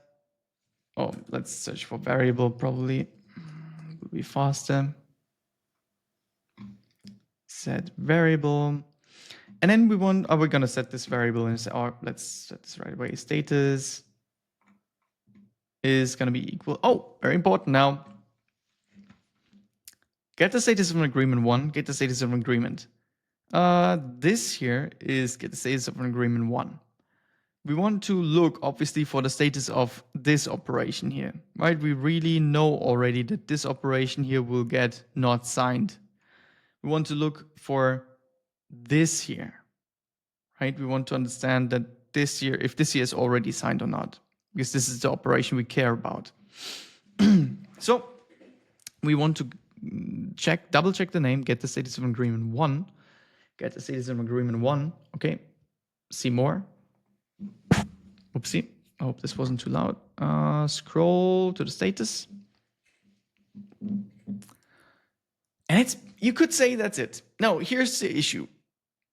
If you don't give a loop a time delay, it's gonna loop like super fast, right? Check it. It's gonna go crazy. It's way too many executions, API calls, depending on whatever you use, right? So this here needs a delay. We want this to be happening not every microsecond. We want it to happen, let's say, every other hour, right? So you can look for a delay operation. Man, I honestly, I'm saying, right? Microsoft Power Automate, if you have Microsoft, great. If not, run and use N8N. This is just this is just annoying to work. It works. Let's hope it doesn't pop up with something again under my mouse. Delay. All right. All right. So we want to delay for, let's say, 1 hour before we continue to the next step. Let me explain that in plain English. We're going to check the status of an agreement once more. The variable, set variable 1, will be the status of this agreement. So is it already signed or not? And then before we check it again, we're going to wait 1 hour. All right, that's the delay that we just put in there. Now click on the do until again, and we're going to look for, is the status variable already set to signed in all caps, right? So the moment that this here goes through, so let's say, for example, first run through, get the status of an agreement, not signed. Set variable to not signed. Wait 1 hour. Do until, is it already signed or not? No, it's not signed. Okay, try again. Get the status of agreement 1 is signed. Set variable to signed. Okay, great. Wait 1 hour. Is it already signed? Yes. Okay, then let's continue to the next step. I hope this wasn't more complex than, or more complicated than it is, but I struggled to understand when I started with IT these loops. It's basically going to go through the process, have the delay, and then wait until it's actually going to be signed. Now, here's something to take into account. So I always like to put a timeout on these. I don't like them to be staying open forever, honestly. This is probably up to personal preference as well. But I would say you don't need this here, axis, PT, 1H, whatever. This here is going to go for 60 executions. As I have a delay of 1 hour, this is 60 hours. This is only 2 to 3 days. Probably not enough to sign a contract, but I'm gonna be honest, who did not sign my a contract for tutoring position after 200 hours. So that's basically 7, 8 days, right? They're not gonna work with us, or I don't want to work with them. So I'm gonna set a limit here, and if this runs and this is still not set to signed, right? If they still didn't sign the contract, then it's just gonna stop running. Okay, right? Then we don't care anymore. If that makes sense. Oh, hang on, what's wrong here? Oh, I thought I showed you that. Oh, I didn't set the agreement ID. Look at that. Yeah, get the status of an agreement.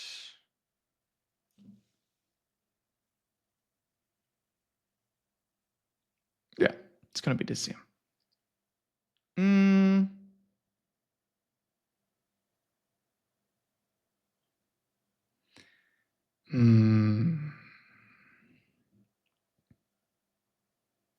Get the status of an agreement ID.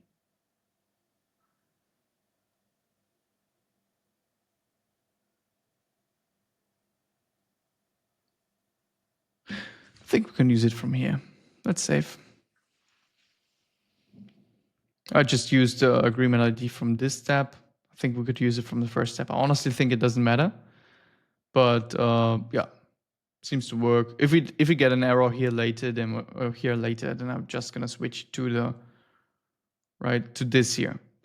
They are both called agreement ID. I took it from this step. I'm not sure if I should have taken it from that step. Honestly, can't remember right now. But this is one of the things where you just gotta run it one time, check if it does work, great. If it doesn't work, then just change it. Now, we are closing in on 2 hours already. So let's see what we already accomplished. We created for you a contract contract template in Adobe Sign that you can fill in with dynamic information, because we have some fields that the receiver or the signer won't be able to edit. I actually didn't put any emphasis on this when I showed you the contract some minutes ago. Let me see if I could quickly pull it up. You will not be able, or me as the signer, I will be able to change these fields here, right? They are for me to enter something, but I'm not able to edit this field with the price in there or the hourly wage. Obviously, we don't want me as the employee to edit this field, right? Because this is why it's so important. If you don't remember, scroll back in the video to where we started, how you are setting the specific field. It should be read only, and everyone has to have access to fill in information. This is what allows our Power Automate here to put in the $35 from the form that I'm entering and then send out the agreement. But anyways, we created the template. We created a form where you can enter information on the fly or on your laptop or on your phone or whatever you want.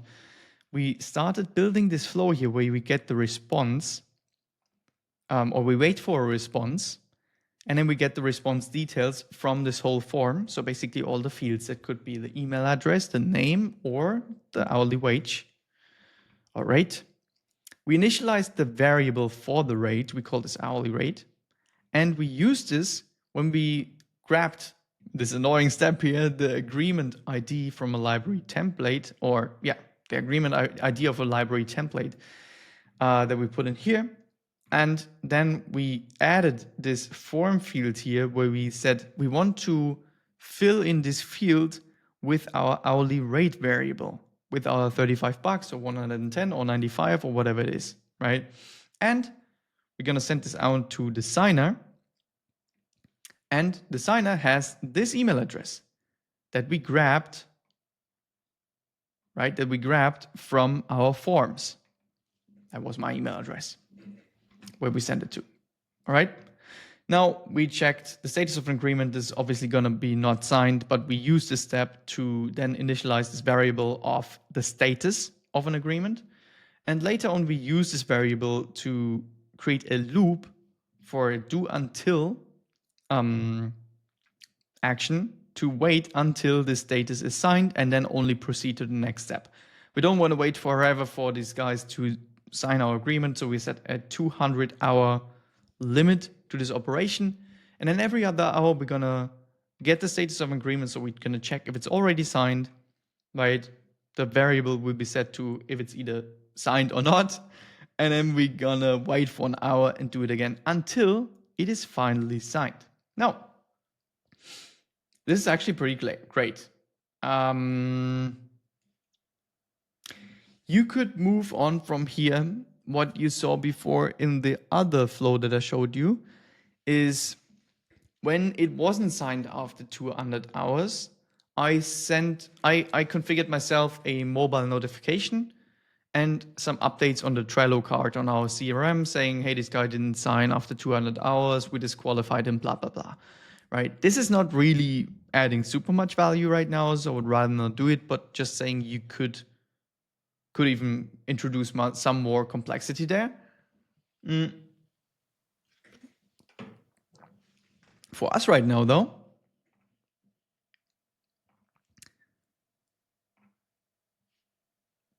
I wasn't sharing again. Great, share. For us right now, though, we want to move on from here, right? We walked through this whole process. We had this here where we filled in everything. So we want to move on. And the most important thing basically is to download somehow the PDF of a signed agreement. Right? We want to have the contract in our hands. It's basically going to be 4 more steps, I think. So we want to get a PDF of a signed agreement, I think.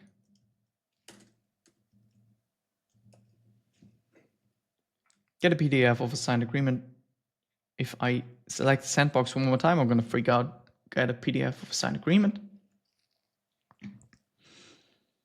Here, I'm going to select the agreement ID. I'm going to select that from here. Get the status of an agreement. 1, agreement ID. And that's basically it. Now, before I move on, I want to, I do apparently now have the PDF, but I'm going to put it somewhere. Obviously, if you're on Microsoft, you're going to use SharePoint for that. So let's search for everything we can do in SharePoint. Let's see more. Create a folder. Create new folder. And now, one thing that I like to do, because the folder should have a name. Now I'm going to just show, let's go here. This is where we put all our stuff. List, library.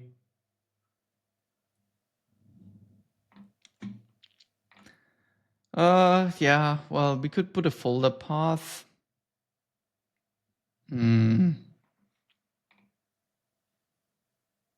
Documents. I am thinking. I just want the name in here. So folder path should just be the name. Honestly, not sure if that will work. We will see in a second. Now, this is basically creating is a new SharePoint folder, right? This is our basic SharePoint site. This is the list or library, obviously, documents, right? And then we have the folder path. This would then basically just go ahead and create in the first folder that you see on your documents page, or in the folder overview would create a new folder. Obviously, normally you want to nest that into some more things. So we would say, I don't know, right? Contract /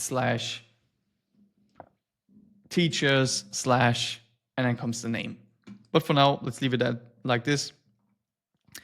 Click on this, and we want to do another SharePoint thing again. And we want to create a new file. No, we don't have this here. See more. Oh God. Oh, I actually clicked on the right thing. Well, that was a coincidence. Honestly, this Microsoft's gonna kill me one day. All right. So we're gonna create a file in the same folder structure. Obviously, folder path must be... Oh, hang on.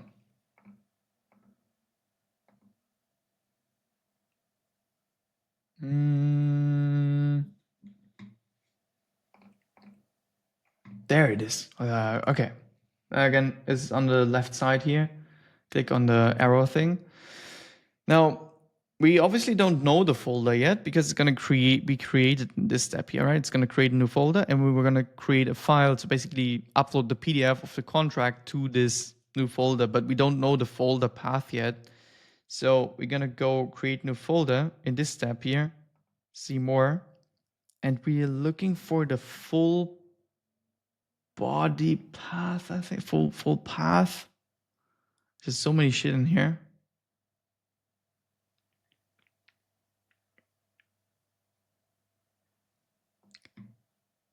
Full path, I think. Folder path? No. Yeah, no. Full path for now. I honestly, these things sometimes get out of hand, like 70 things that you get from a folder. Anyways, one more thing that you need to understand here is you want to name this contract .pdf. If you don't call it .pdf, it's not going to really work because it's not going to know what format it is. And if you click it, it gives you an error because it doesn't know what it is. But for the file content, that should be pretty obvious. We want to get the PDF of a signed agreement in there. Right? So let's click on there. Get a PDF of a signed agreement. Where's this? And we want to get the complete file content, right? This should be our PDF file. So that's it.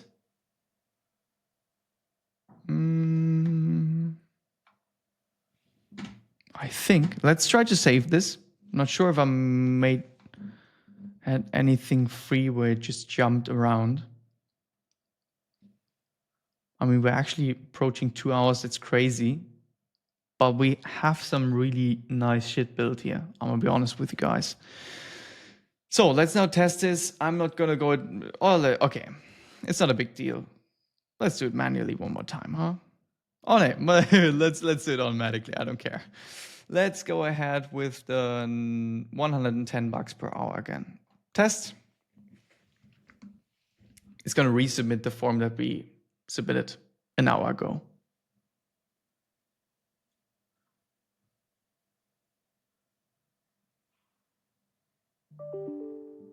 Get the email again. Let's see. Now this should be, as I submitted resubmitted basically what we had 1.5 hours ago. This should basically give me $110, I think. Yep. Here we are. 100. You can't see shit probably. $110 though. It worked. All right. So it took the right information from the form. Now let's move through the process, see if everything works. It got the status of an agreement and it initialized the variable. Now, one issue that we have here, because I showed you the final configuration, is this here. It's gonna make me wait 1 hour until it checks the agreement, right? If it's already signed. It's obviously pretty annoying. So what we're gonna do here, I'm gonna click here, edit. I hope you understand what it's doing here. So it's looking at the delay, and the delay is 1 hour. So it's going to wait 1 hour, right? The step that we introduced there that you would need in a production if you want. So, right, if you in your normal day-to-day business context, you will need that. But for now, for testing, it is really annoying, right? Because it's going to make me wait forever. So what we're going to make is this here is going to be 1 minute only. Let's click on save. And then we're going to execute the whole thing again, just really quick. And this is really good for you to see as well, right? Because otherwise you're sitting there like, oh man, Linus, it's spinning forever. What is it doing? Right? You can see it's still running. I don't care right now, but you would know now. This is important to understand. Let's go ahead and test with the first one. I think that was 95 bucks. Let's see. That worked. Now let me quickly go in there and actually sign the thing, right? Because that's what it's waiting for.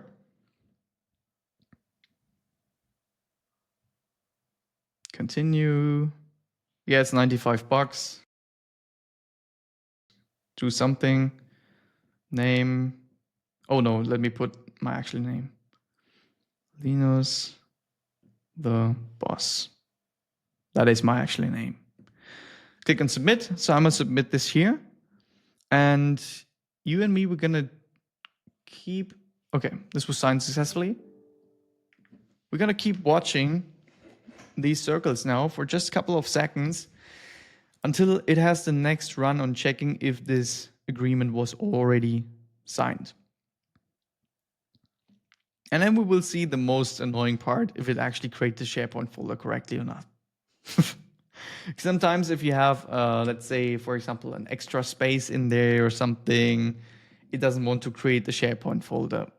It can get a little bit annoying with SharePoint. I really not the biggest fan of it. But what you can do then, the forms, let's say, for example, you struggle with having extra spaces in there, right? And it gives you an error every time. What you can do in the Microsoft Forms is say, you can set rules for the fields. For example, can only contain letters and not free spaces. Right? In that case, it's gonna prevent you from fat fingering entering an extra space and then it doesn't work, but you will be guaranteed that it always works when you set these rules for the specific fields in the Microsoft Forms that you create. Let me just grab a quick water while this is running.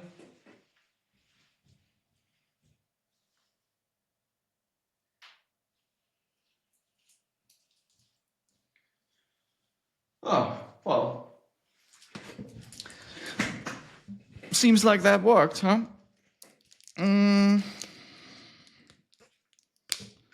By the way, if you watch my vlogs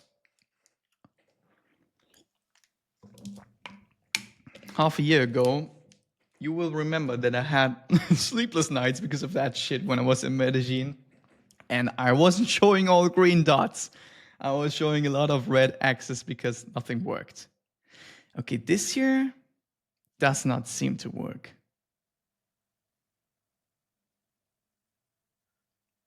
Let's see if my login credentials worked. Let me try to go to SharePoint here. I'm just pulling it out. So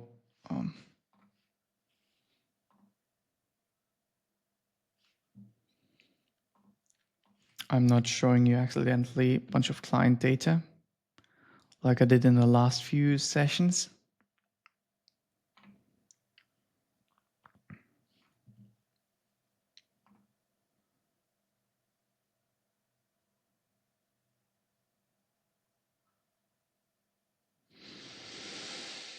So it's still spinning on the create new folder. Wondering why.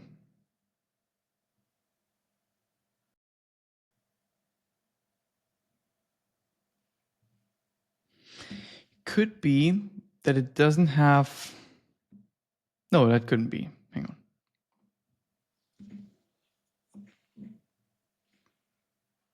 And why do I have so many windows open? I have so many windows open, just the one that I need, I don't have it. Like there's everything here that I don't need. SharePoint. Documents.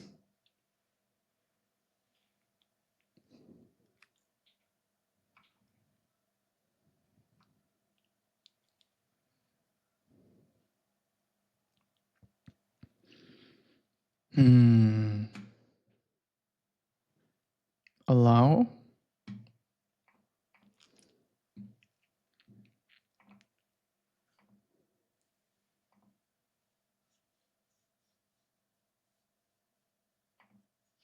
Okay, so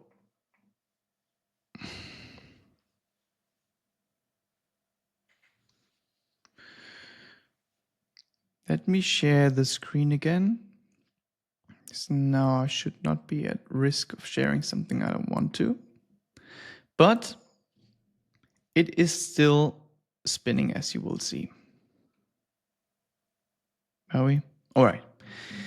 So I think it's safe to say that this step here is not working. So that's also good to see. Obviously annoying, but let's see what could be causing this. So let's see if we can go edit this flow again. Wow, this Mac is cooked. Why is it so damn slow? I think I need to get myself one of these studios, Mac Studio. All right, so something with the create folder did not work.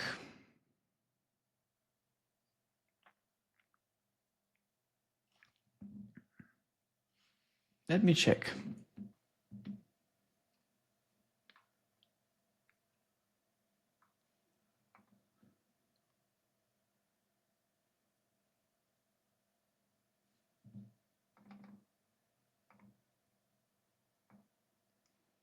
So what I want to do,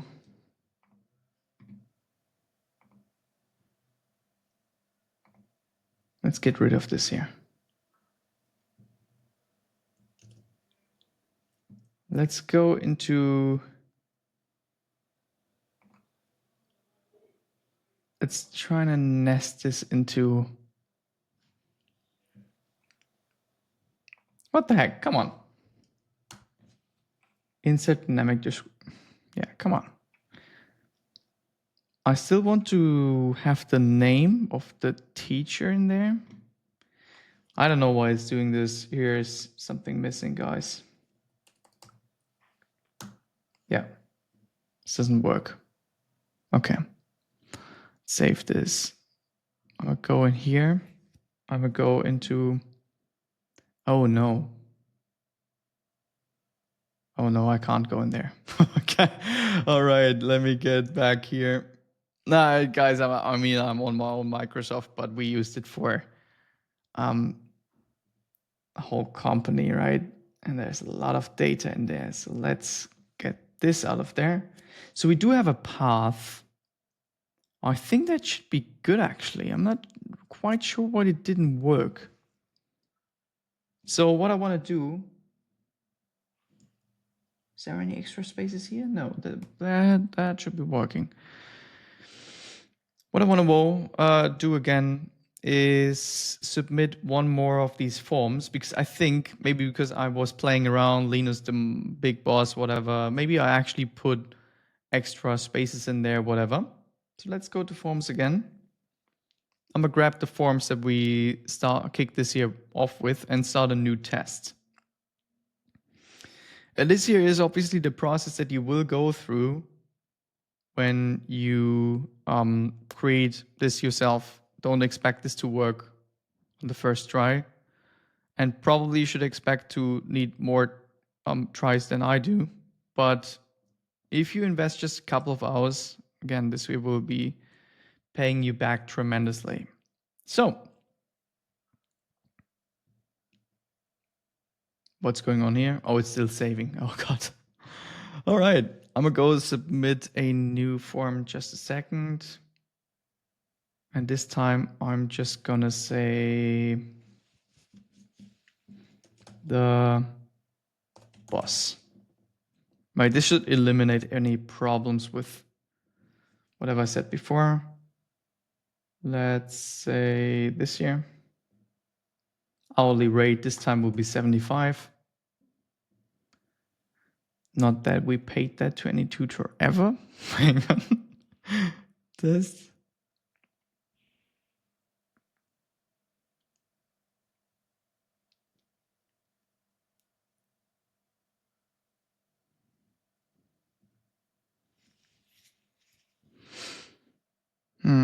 Did we forget anything else? I think we're good. I think this should probably be it. Test manually, right? So it's going to wait for a response to be submitted. I'm going to submit this right now. Grab this here. See how it's spinning, hopefully.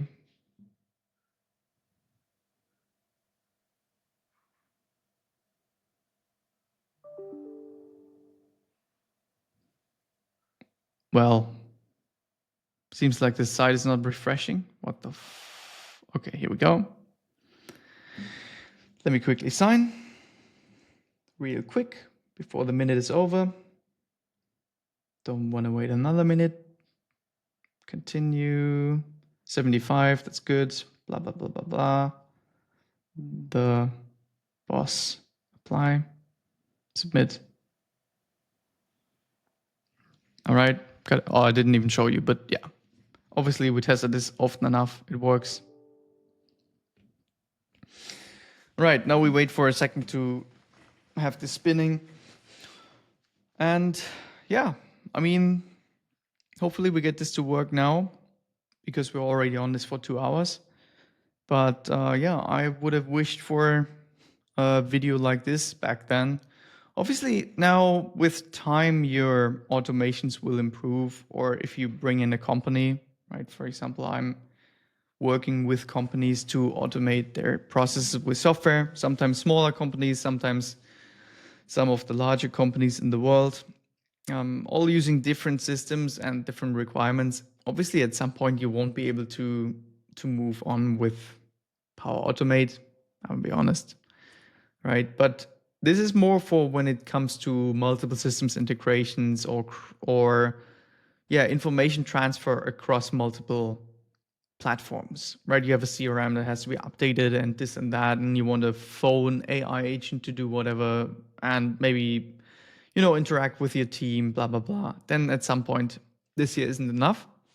But for easy straight line stuff, this is very good. And this is also where Zapier is actually good, where Make is good. And then when it comes to like super advanced stuff, then you probably want to work with N8N. It's just more options to include AI and other systems. So let's scroll down. Hey, create new folder. So it was actually, yeah, who would have guessed that? I did, but who would have guessed it? So it was actually the stupid thing there, the stupid extra symbol in the form. I hope you understood this, by the way. It is super important. So there's rules, obviously, on how you can name a Microsoft SharePoint folder. When you do it yourself and you enter a wrong name, it's going to give you an error. But if you do it in automation, it's just going to fail. It's not going to tell you, oh, you can't put this in here, right? So if I say this here,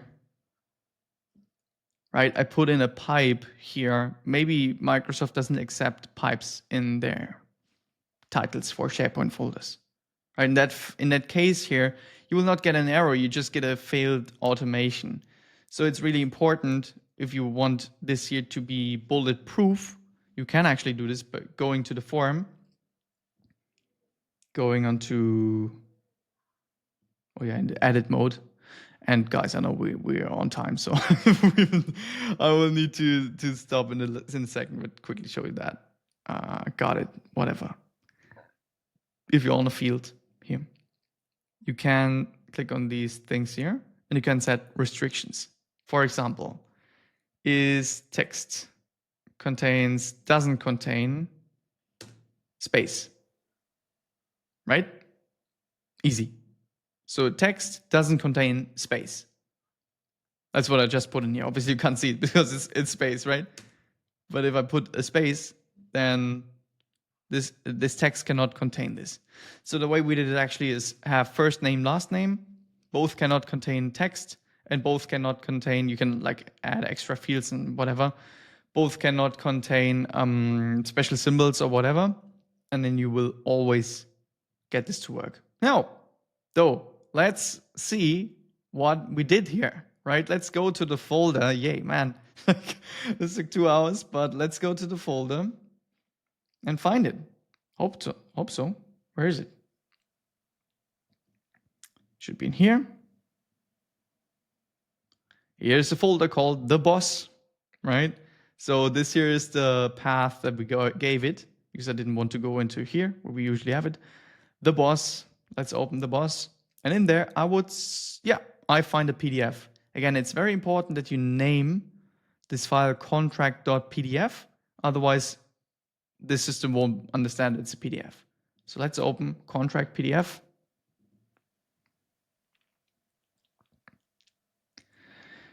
And here is, obviously I didn't, because I wanted to hurry up, I didn't fill in the fields at the top. These were useless fields that weren't required, right?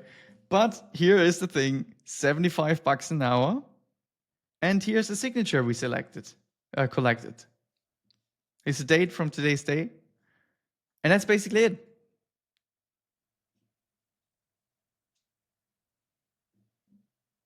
Yeah. So that's it. I would probably always end this. This is useless to show you guys because you can imagine how it goes. There's a Power Automate app that I already showed you. So I always it's gonna show you send mobile notification or something. I'm just quickly gonna show you. There's something called send mobile notification, I think, in here. If you click on edit, I'm gonna just show you how to. I'm not going through the whole step again, but just showing you how to, quickly select this step. It's actually very easy. Yeah. So if you click on plus, right at the end of everything that you do successfully or unsuccessfully, this is how you should do it. That's why you saw it multiple times in the other thing that I shared with you.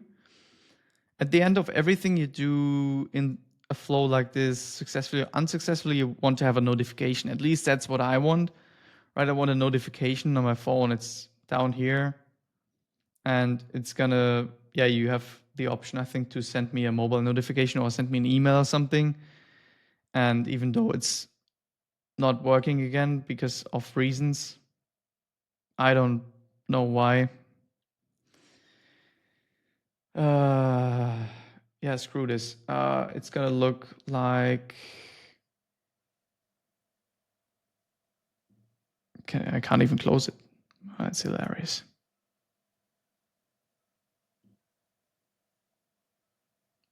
Look at this. It doesn't even let me close the window. What a joke.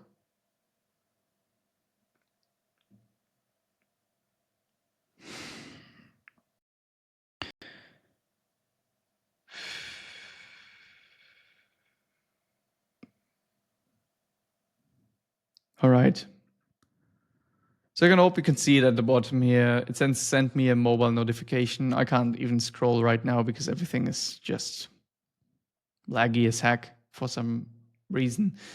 But it's gonna just ping you on the phone, right? I always like that. It's just gonna send you a small message saying, hey, Linus signed their contract, or Linus did not sign their contract in 200 hours. You know, here it is, right? Send me a mobile notification. All the good things that we covered before, it can basically just go ahead and tell you what's up. I really like that, so I don't have to ever look into these executions ever. Hang on. Oh yeah. I like this because I then never have to look into any of the executions ever. It's really annoying, I think, to have an automation that you have to constantly check. You want to have everything spoon-fed to you in your in your phone or on a dashboard or something.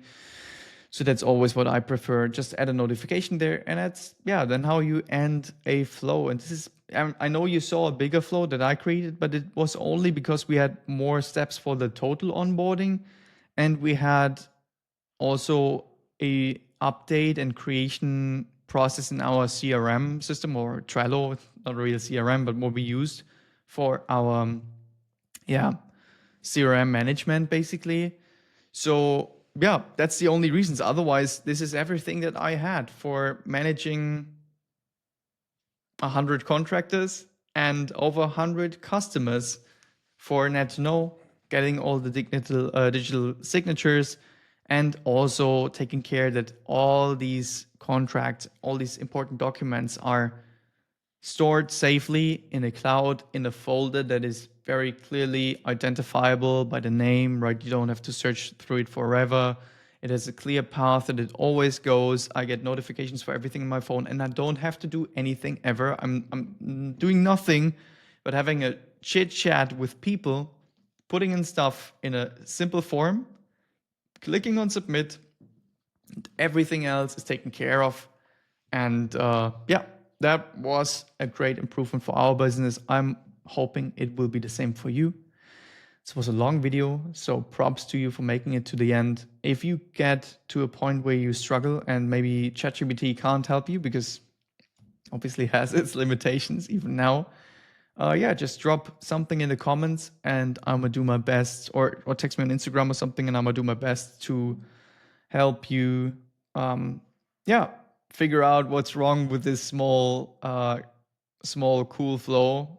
And again, hope it's going to change your business to the better, and then see you in one of the next and hopefully shorter episodes of System Saturday. That's for today, and yeah, thank you for watching. Ciao ciao.